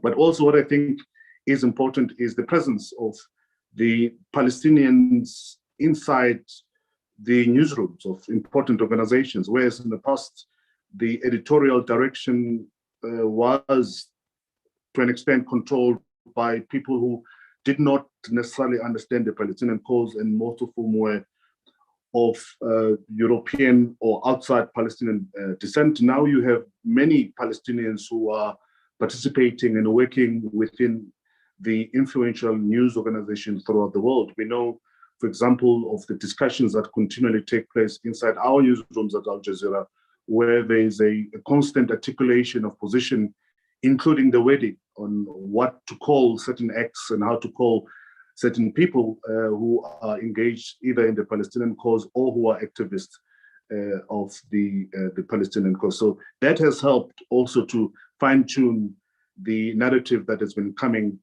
from the broader newsrooms. And as a result, you have other media organizations following suit, particularly if the big four, which is CNN, BBC, Al Jazeera, and Sky, articulate a certain position. The trend has been that other smaller news organizations tend to follow suit. And what we've seen is the turning of tide in terms of how the Palestinian struggle has been communicated to the wider audiences. So that has been positive. The other important issue, I've touched on it already briefly, is the liberalization of the communication waves or media waves, particularly with the advent of social media. We have seen activists throughout the world articulating a new position on Palestine, and that has helped communicate the Palestinian cause. The last Gaza onslaught on Palestinians has given rise to a number of online activists, and most of whom have pushed the brutal Israeli regime against the wall, because in the past they used to manage to win the narrative because they controlled by and large the number of media organizations. In other words, most of the senior editors and journalists who work for the big institutions were to an extent biased or in favor of the narrative that pushed Israel as a victim. But with this liberalization of the online waves and spaces, we're seeing young people and old people communicating a different view about what's happening in Palestine. And that, to an extent, has also assisted in isolating Israel, but also pushing a new narrative about Palestine. Finally, I think also what has happened with the liberalization and opening of the media for Palestinians, it has also forced and encouraged many academic institutions to begin to invite other voices from Palestine to come and speak and articulate their political positions on Palestine. In the past, it was rare to have Abu Walid or Khalid Mishal or any of the representatives from Islamic movement or Ikhwan Muslimin participating in conferences. I used to be part of those who came up with conferencing that were specifically meant to give spaces for those who didn't have voices. And what we've seen over the past couple of years is that many conferences now are open and they feel much more comfortable. And this is because of the example that institutions such as the one that I continue to represent and worked for a very long time managed to ensure that you normalize the Palestinian cause and you normalize the Palestinian struggle. But at the same time, you give a reasoning on why the Palestinians do what they do and why it's important for the world to support what Palestinians are doing. So in closing, I am of the view that the Palestinian cause moving forward and the Palestinian political understanding moving forward is likely to change and to shift. I'm not saying it was not okay for where the Palestinian cause used to reside, which was a religious sphere, but now the Palestinian cause is much more diverse, and as a result, many people from different persuasions feel and understand why they should join the Palestinian cause and why they should push for human rights in Palestine and eventual freedom of the people of Palestine. Thank you very much.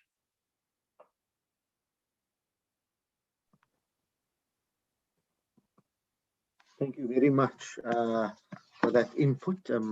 Brother Tembisa, really coming from the media angle, and we have seen those changes in the media space, and I think it is quite positive. Before going into, because I see there's quite a number of inputs and questions on the Zoom link, as well as on YouTube. I'm going to hand over to the respondent,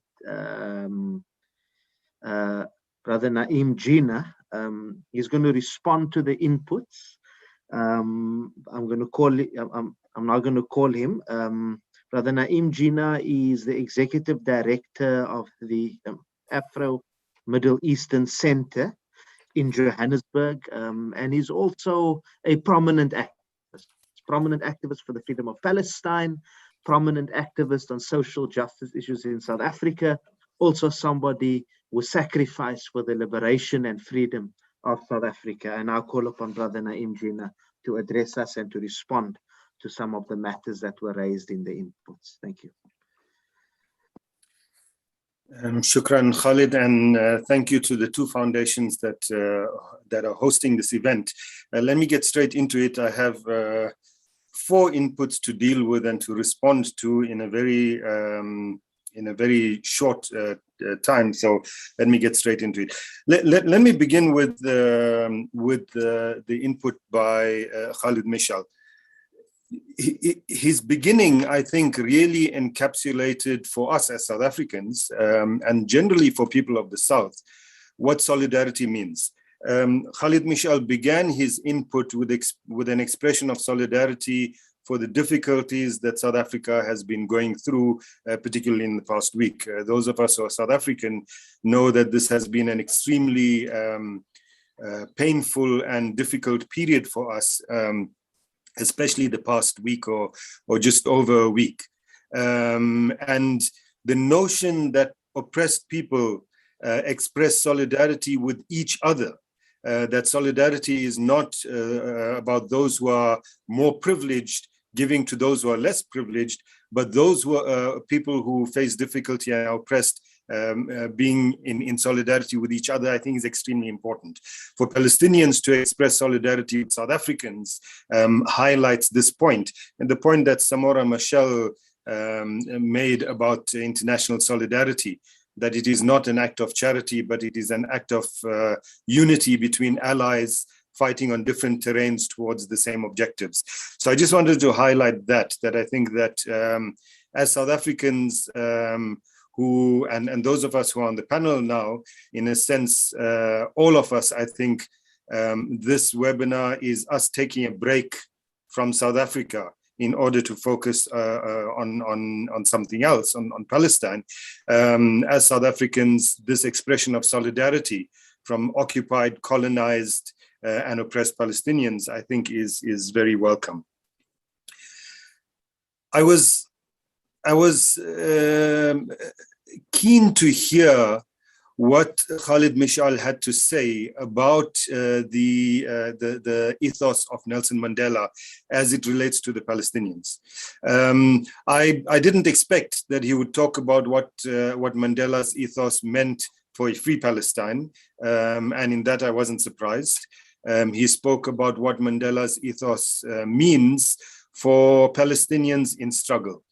And what is important about the way that he presented this, and clearly the way his movement sees what Mandela means for it and for the struggle, is that he moved away from this, or he didn't buy in to this kind of liberal notion of Mandela as this non-violent, peacemaking, hugging teddy bear.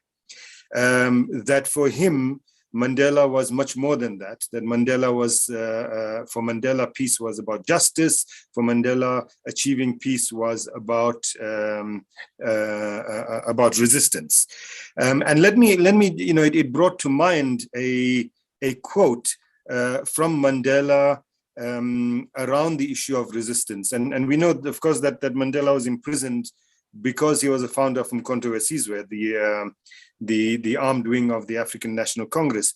But in 1999, so not as a founder of Umkhonto we Sizwe, not as a president of the ANC, but in 1999, as the president of the Republic of South Africa, Mandela was seated next to Yasser Arafat in Gaza. And in that, or at that event, he declared, and I quote here, "All men and women with vision choose peace rather than confrontation, except in cases where we cannot proceed, where we cannot move forward. Then, if the only alternative is violence, we will use violence." I think this is an important understanding of Mandela's legacy in terms of what resistance means for liberation and for freedom from oppression. The notion that there cannot be peace without justice, there cannot be peace under occupation, that resistance is a right, etc., are all, I think, that we appreciate from how Khalid Mishal understands the legacy of Nelson Mandela. I think it's we shouldn't allow the legacy of Mandela to be distorted and undermined. Madiba was not the big teddy bear who who gave in to whatever white people wanted. He was a freedom fighter.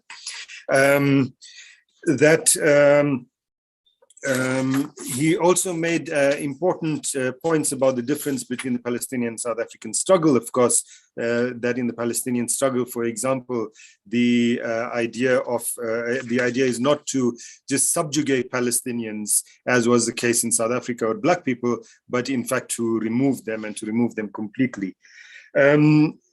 Alan Busak, of course, took us back to particularly the 1980s.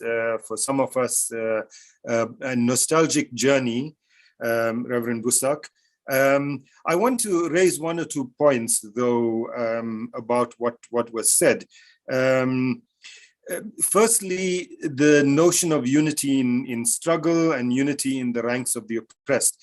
An important notion, Reverend Busak, but to be honest, I think we South Africans sometimes fetishize this notion of unity to beyond its usefulness. We did not have, yes, the UDF was the largest front of organizations in South Africa in the 1980s struggling against apartheid. But we did not have unity, as you yourself admitted, Reverend Busak. We did not have unity among the oppressed people in South Africa. Yet there was a common vision, a common kind of broad strategy that even while we were fighting each other, we were able to do it within that broad strategy that we all agreed on and towards that vision that we, in a sense, all agreed on. And so I think that for Palestinians, when this notion of unity comes up, it needs to be a more pragmatic understanding of what unity means. Unity in vision, unity in strategy is important. Unity organizationally, maybe not. Just an important point, I think. And we South Africans that look back nostalgically to our struggle often talk in this kind of way about unity that is not necessarily helpful for other people. One point Reverend Busak missed out that I thought is important in the context of the Palestinian struggle is the role of white people in the UDF in particular, because that's what he spoke about, but in general in the South African struggle. I think this is an important part of our history, not a forgotten part. I mean, it's discussed often. A lot has been written about it. The role of white people within the UDF inside the country and other organizations, of course, the trade unions, etc. But also the role of white people outside South Africa in the armed struggle, in the Communist Party, etc. The reason I'm focusing on this in a sense is because I think that this is a debate that Palestinians or in certain sections, Palestinians still have about the role of Jewish Israelis in the struggle for a free Palestine, and a discussion that is a useful South African Palestinian discussion to be had, and exchanging ideas about this, about what that kind of role was in the South African context and whether that has any relevance. And I'm not saying it does necessarily, but whether that has any relevance for Palestinians seeking a free Palestine as Black South Africans were seeking a free South Africa. Clearly from both Reverend Busak's contribution and Khalid Mishal's contribution, one of the kind of slogans, Reverend Busak, that came to my mind, I think originating from your part of the country, that I'm sure that Khalid Mishal and his comrades will agree with: freedom or death, victory is certain. So it would have been nice, Reverend Busak, if you, at our old age, if we still were to say these kinds of slogans. Zinat's very, very passionate and somewhat emotional, or emotive, I should say, presentation, I think, touched all of us. But speaking about the role of women and the often ignored, not all the time, but often ignored role of women in our struggles. Certainly the role of women is not completely ignored in the Palestinian struggle, but I think in all struggles, there is much more focus and attention given to men that are involved in struggle. But more importantly, I think what Zinat points to is that there is often too much attention and focus given to leaders and celebrities in our struggle. And that often struggles are won by ordinary people whose names do not appear on pamphlets, whose names do not appear in books, who don't give big speeches necessarily, but who are the people on the ground who do the work that makes revolution happen and that makes liberation possible. This, I think, remains for South Africans an important lesson in our ongoing struggles. It certainly is an important lesson for Palestinians. I'm not saying that it is, as I said, something that is completely ignored, but I think that it is easy for us to often slip into celebrating leaders and celebrities and forgetting to celebrate the ordinary people. And I say this on a day, of course, that we're celebrating the birthday of one of the greatest South African icons / leaders / celebrities, if you like. So I think, Zinat, thank you very much. Thank you very much for that kind of reminder about the role of the forgotten strugglers amongst us. And as I'm coming to the end, because I don't have much time left, Tembisa's focus on the media, and an important part, of course, particularly right now, following what happened in Gaza about 2 months ago. And we saw, following that onslaught on Gaza, but not just on Gaza, as with previous onslaughts on Gaza, that onslaught on Gaza, on Jerusalem, on Palestinians in the 48 territories, in the West Bank, etc., this comprehensive onslaught that took place and the comprehensive resistance of Palestinians in May, we saw in many ways how the media narrative kind of changed around the Palestinian issue. Often these kinds of changes in media and discourse are slow, incremental changes that take a long time and that are barely noticeable. In May, I think we saw changes that were quite noticeable, quite suddenly, even in mainstream media in the United States, for example. And that, part of it, as Tembisa pointed out, was the role of so-called diaspora Palestinians. But I think that various other role players as well were involved in helping to make that change. One point that Tembisa made, which I kind of smiled at, he started off with a point about Jerusalema, the song and dance, if you like. And I just want to say that the whole Jerusalema phenomenon in terms of the Palestinian struggle could really have turned out completely differently than it did. In fact, it was the Israeli apologists and pro-Israeli lobbies, both in Palestine as well as in South Africa, that took interest in the Jerusalema song before Palestinians and the Palestinian Solidarity Movement did. And were willing to spend lots of money to co-opt the Jerusalema song into a pro-Israeli agenda. It was only because of a few individuals and one or two organizations that then saw the significance of Jerusalem as a pro-Palestinian tool, that it moved in that direction. But the interesting point about this is that various forms of media can often, or are often, on a cusp where they can go in one or the other direction.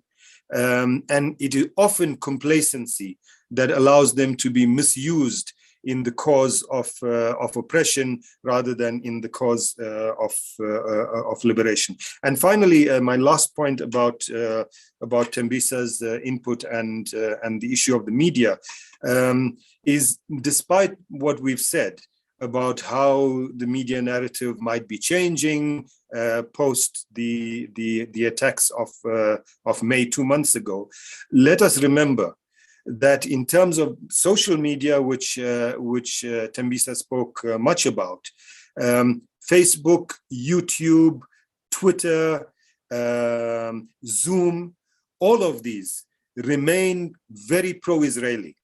That pro-Palestinian tweets and Facebook posts, etc., are routinely taken down.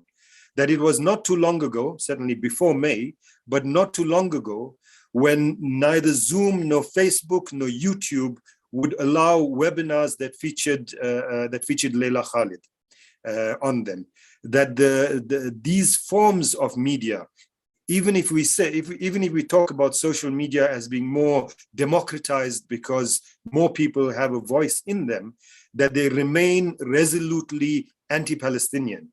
And so let us not become complacent about the role that these kind of media play in terms of the agenda of supporting occupation, colonialism, and imperialism. Thank you, Khalid. Thank you, Fatima, and thanks for this opportunity to engage with these four speakers. Thank you so much.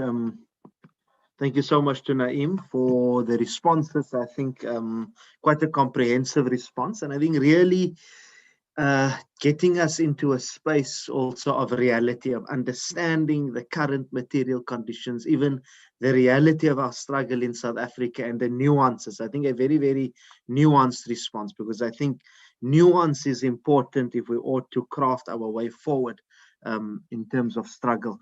There are a couple of questions, not too many. I'll start off with questions that were posted on the YouTube. Just let me get to those. So on the YouTube link, there was a question. I don't know if it's a question or a comment, but perhaps there can be a response to it, to say that, let me just get to it. Okay. Stating that amongst the multi-level approach to achieve freedom in Palestine, the Palestinian Christian narrative has got an important contribution to make to counter the Christian Zionist narrative, particularly a narrative that we've seen here in South Africa as well. Not to change the interpretation of the biblical text, but to help Zionists acknowledge. So the question there was, is it not a good idea for Hamas to actually include on its media platforms various Palestinian Christian leaders and put forward a clearly identified Palestinian Christian to actually address Western media? That's one of the, that's the only question that we picked up on the YouTube. In terms of Zoom, okay, there was a comment around that there's a 12-year-old Palestinian rapper on YouTube. We must all try to find the link, and I think the link can possibly be posted here by Fatima, and we must look at that. Okay, the other question is there any way to hold the United Nations accountable for ignoring human rights in Palestine and the world in general, for the economic oppression of the Palestinians? There's also a question tied to that, questioning the fact that, noting that Nelson Mandela was declared a terrorist by the Western world? And why is it that Hamas, that's pursuing a similar struggle of Umkhonto we Sizwe, are still considered to be terrorists? And what is the way in which we can ensure that the international community no longer uses that tag? Then the other question we received was Hamas not meant to open an office in South Africa? I recall those discussions that were made quite public, and what is the status in that regard? Those are the questions that we've got currently. Anybody from the panel would like to respond?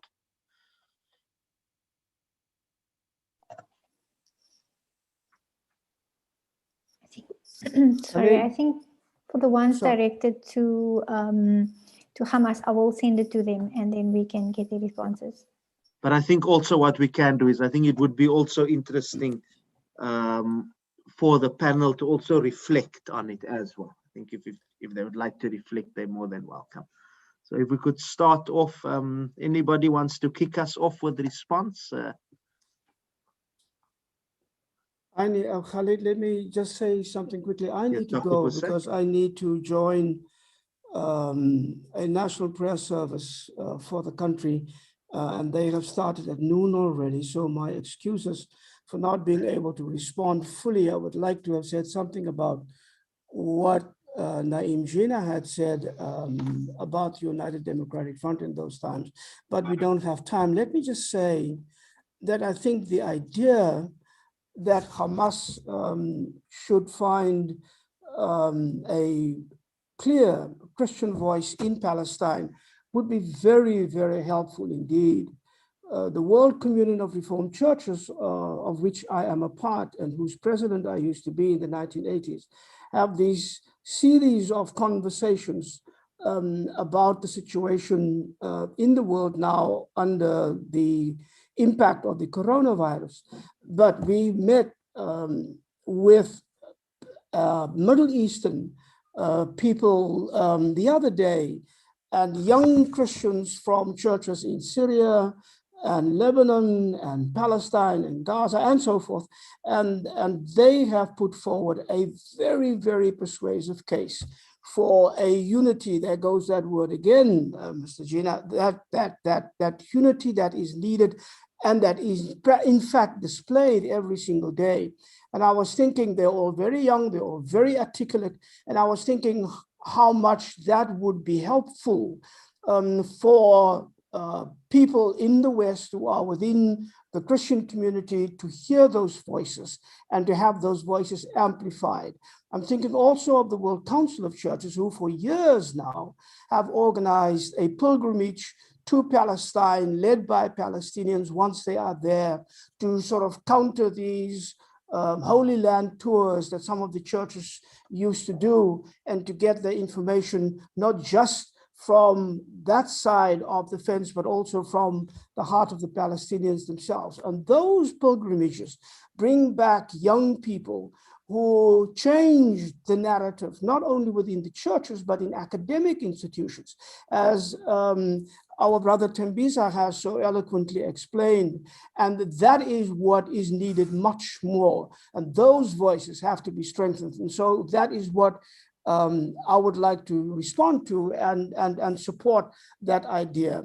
But I will unfortunately have to leave you now to join my other commitment for the Sunday. So I thank you for the opportunity to be with all of you, and I wish you well as I continue to be in solidarity with all of us, as we are in solidarity with Palestine. Thank you so very much.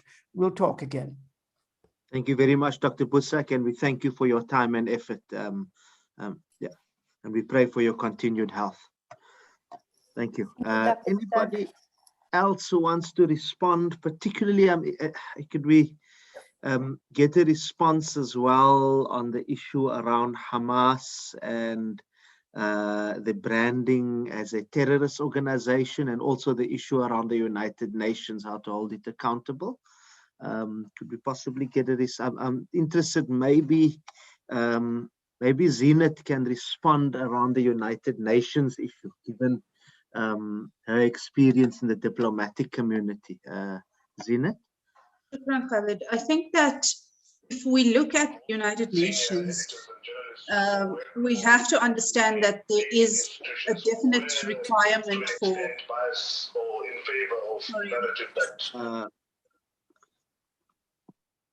Okay, you can continue, Zina. May I go ahead? So I would look at it holistically, that the United Nations in its formation was done so with extreme bias. And that is the reason why we have a Security Council with permanent 5 that is not representative of the rest of the world, and certainly not representative of the dynamics that we face with currently as a global community.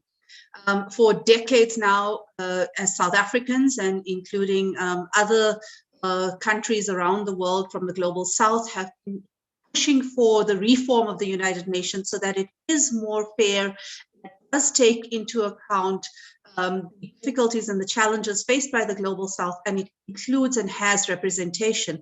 Now, that hasn't quite happened as yet.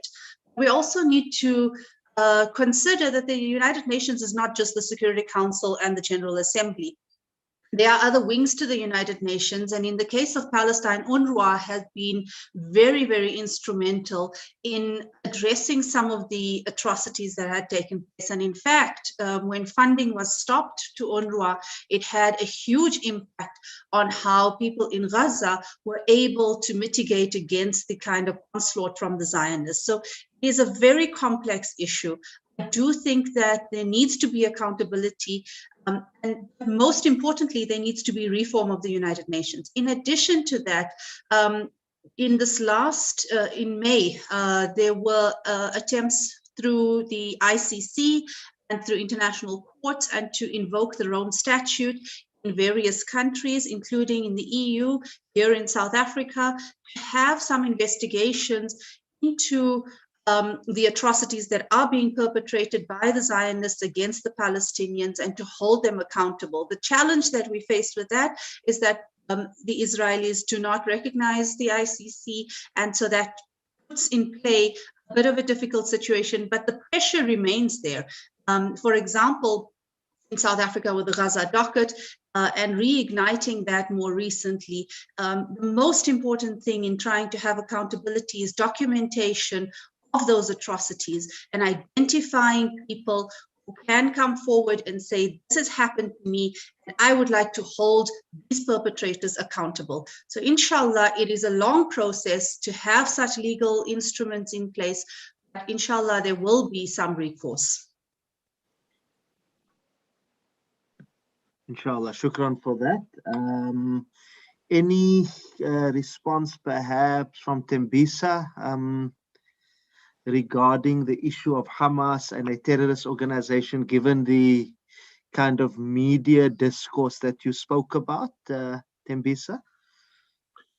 Yeah, I think it's slowly changing because of those efforts, particularly by the diaspora who are in charge of that activism in the West, where those noises are coming from. So many of these people are now beginning to articulate a new position. But also, as I said in my presentation, the involvement of the Islamic movement and members of Hamas in various conferencing has also helped, because they are now beginning to articulate a true position on who they are. And that is helping to an extent, especially at academic platforms and spaces. The narrative of Hamas being a terrorist organization is changing.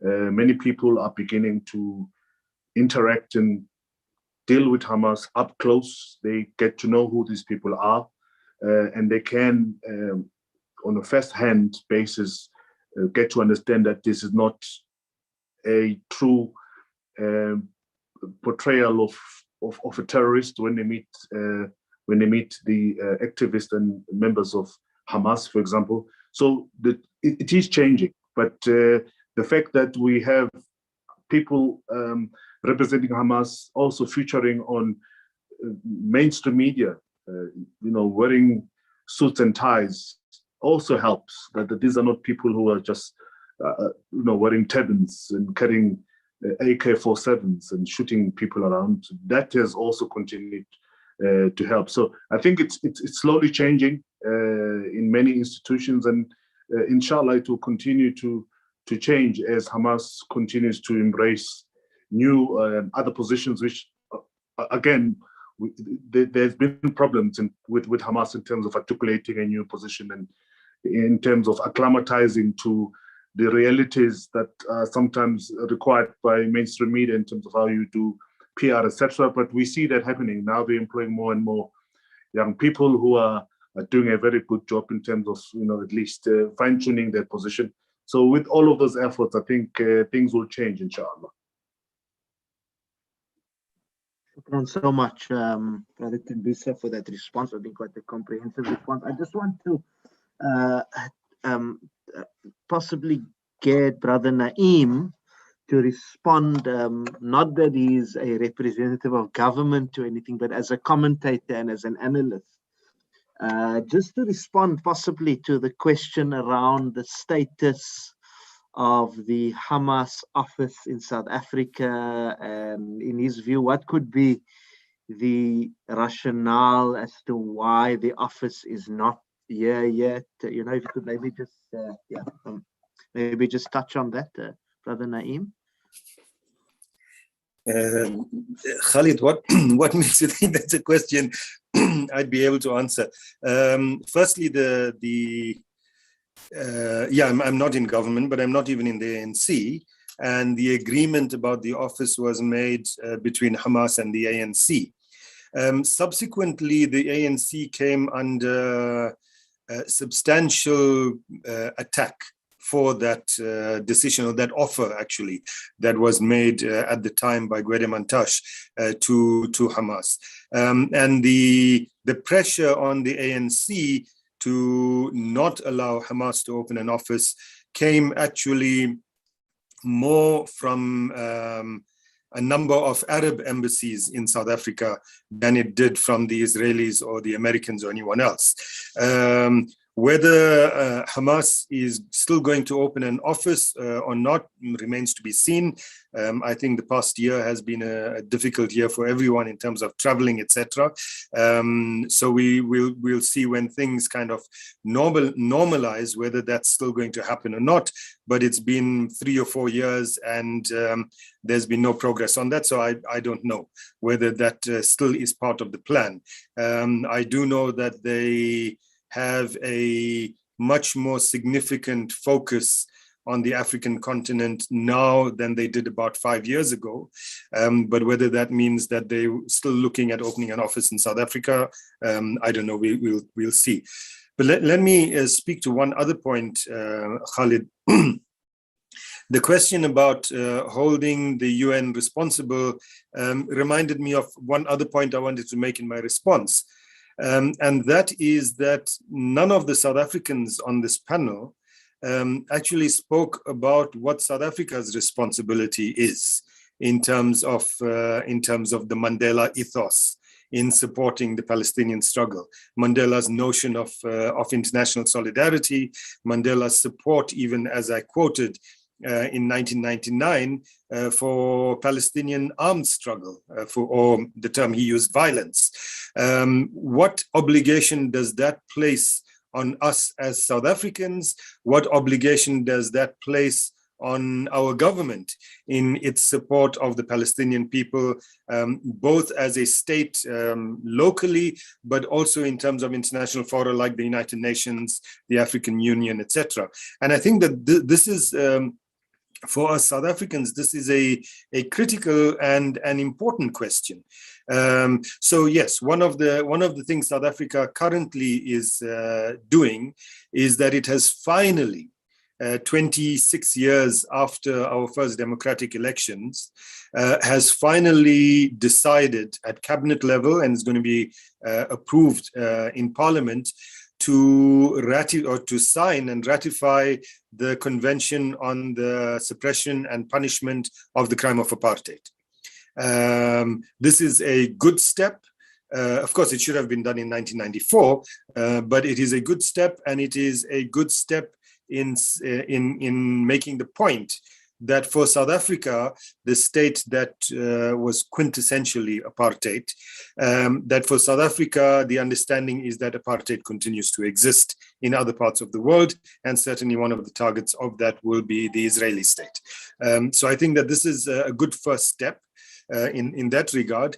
But, you know, our trade relations with Israel continue to be pretty strong. Even if we don't have an ambassador in Tel Aviv at the moment, most of our parastatals, security systems are Israeli made. We just had an Israeli-led company or Israeli-led consortium buying out Clover Dairies, which has been an iconic South African dairy. All of us on this platform, including Reverend Busak, who just left, all of us grew up drinking Clover milk. And that has been bought over by an Israeli consortium, and you know that was allowed to happen. The billing records of our telecommunications company that's owned by the government, owned by the state rather, Telkom, that billing is done by an Israeli company, and our records are located in Israel. What are we doing as South Africans in a concrete way, apart from giving good speeches and taking sometimes good resolutions? What are we doing in a concrete way to support the Palestinian struggle? So Khalid, the only politician on this platform is you. So perhaps we can make you the target of this. But this is the question I think that we need to answer. Zinat responded about the United Nations. And I think that South Africa has a role to play as well in the term that was used in the question, in holding the UN responsible, but in promoting the Palestinian cause at the United Nations. South African liberation owed a good deal to the structures that were set up in the United Nations and the assistance that those structures provided to the International Anti-Apartheid Movement, the Special Committee Against Apartheid, for example, the Center Against Apartheid. A country like South Africa, together with other countries of the Global South that support the Palestinian cause, need to take this cause up in the General Assembly, even if the UN Security Council is a problem, and to ensure that similar kinds of things are set up to support the Palestinian struggle. Rather, what we are seeing is that Palestinian solidarity from states, at any rate, is decreasing in the Global South, is decreasing on the African continent. I mean, no one in their right mind could suggest that either India or Brazil, the states that is, today support the Palestinians. No one in their right mind can suggest that the majority of African countries support the Palestinians. Most recently with the normalization deals by Sudan and Morocco with Israel. So I think that the task is huge, and that places a greater burden on a country like South Africa to take up the cudgels in support of the Palestinian people and the Palestinian struggle. And that means all of us that live in this state, our citizens, have that responsibility as well.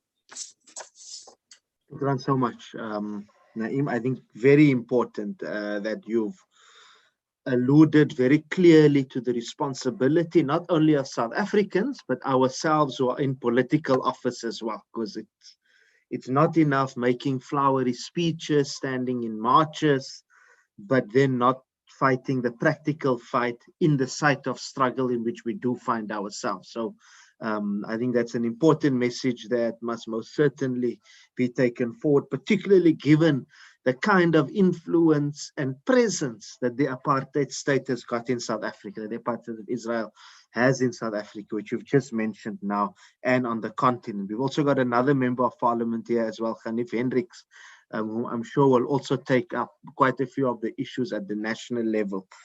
The final two questions, and we are going to wrap up on that. And I'm going to ask, and they both in a sense flow from what was raised now by Naeem. the final two questions would be on the South African issue as to what can South African government do more than what it is already doing, and civil society to actually stem the advances that Israel is making, basically on the continent and here in South Africa, and not just just in terms of further pressure. The other question is, what is the impact of some of the, and it was spoken to now by Naeem, what has been the impact of some of the normalization by the Arab countries, the normalization of the relations with Israel? What has that impact had on the Palestinian struggle? I'm going to ask Tembisa and Zainab to respond before I hand over for the final remarks. Okay. Well, thank you, Khalid.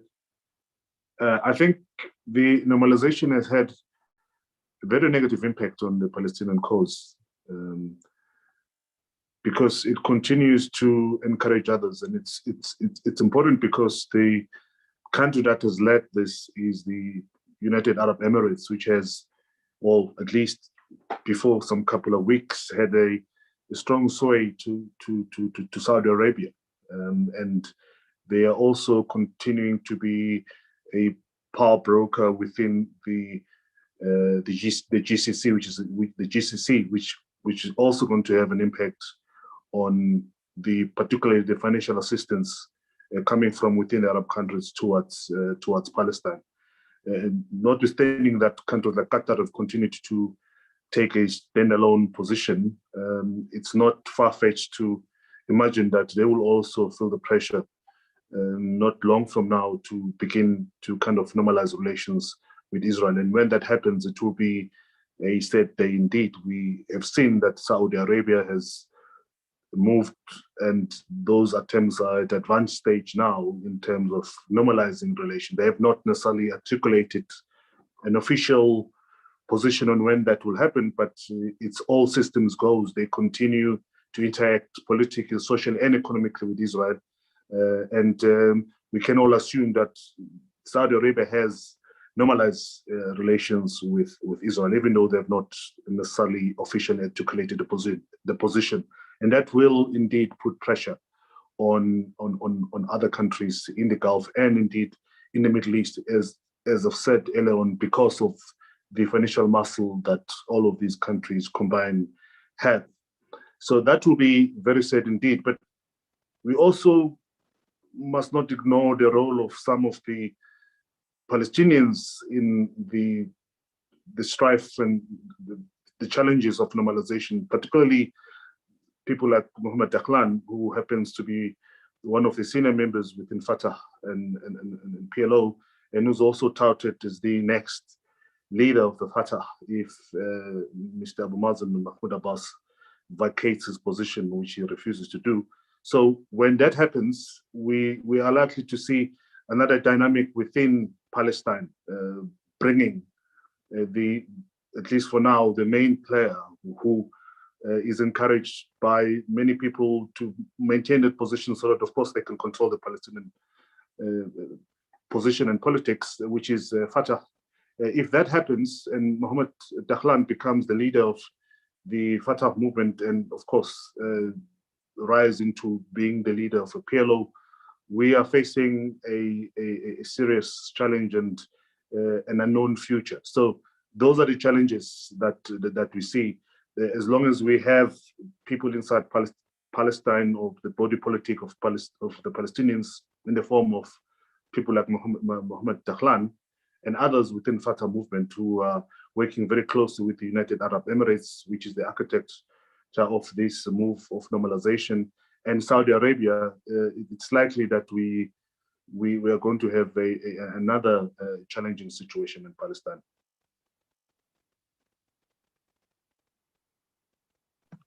Thank you so much for the response. Can I hand over now to Zinat? Zinat, your response. I mean, maybe you can also touch a lot on the role that South Africa and South Africans can play. Shukran, Khalid. I think I want to also speak to some of the points that Mbisa had raised regarding the normalization with Israel and the recognition of the Zionist entity.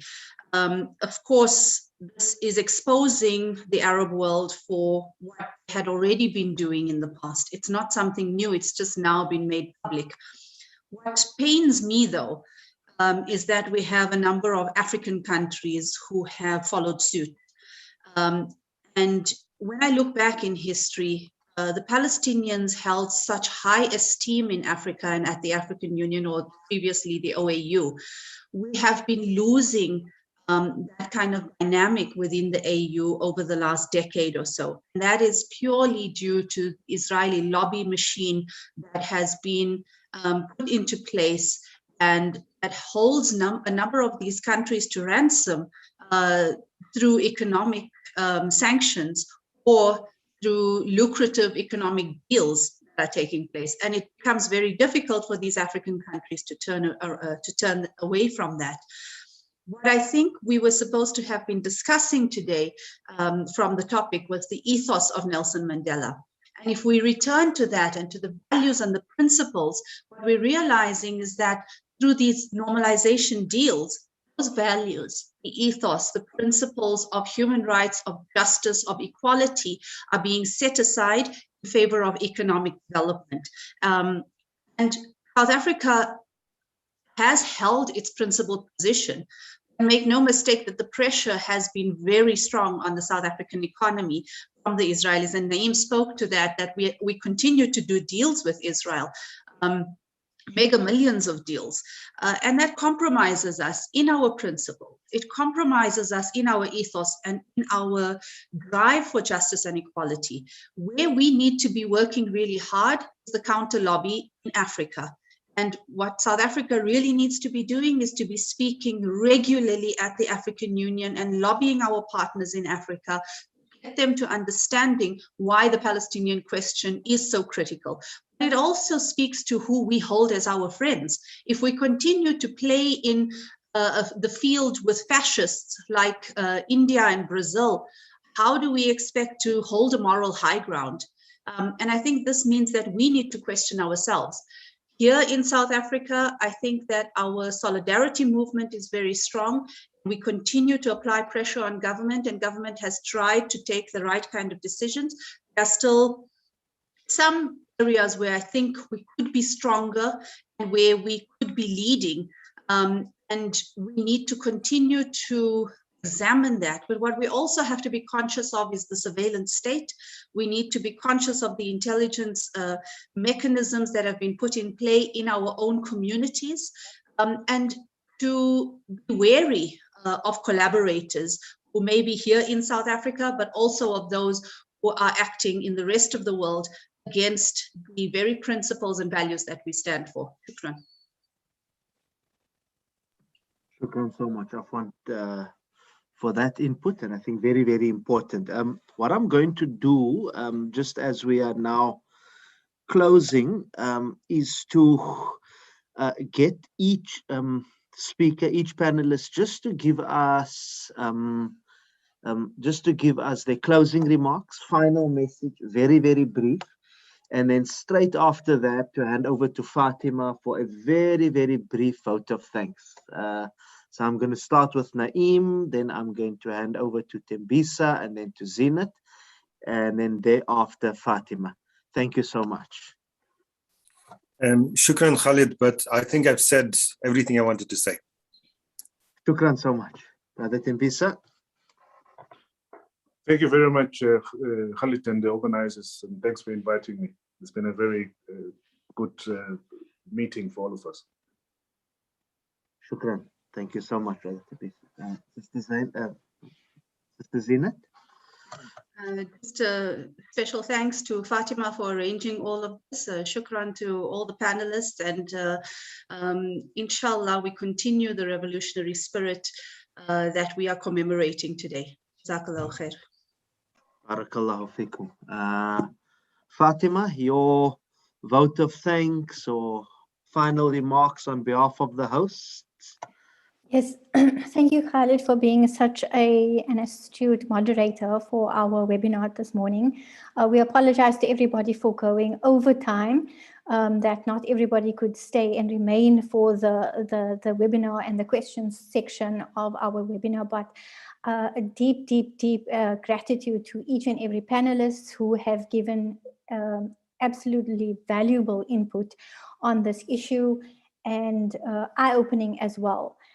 And it seems like the Palestinian struggle it seems like there's so much that still needs to be done. And I hope that every single person who is able to can in some way, contribute to it in any way possible. And I thank you. And from the Essa Moosa Foundation, I also thank everybody for attending. And please keep a lookout for any of our other programs. Thank you so much. Shukran so much. Thank you. And greetings to everyone. Have a lovely Sunday. Thank you so much. Wa alaikum salam. Salam.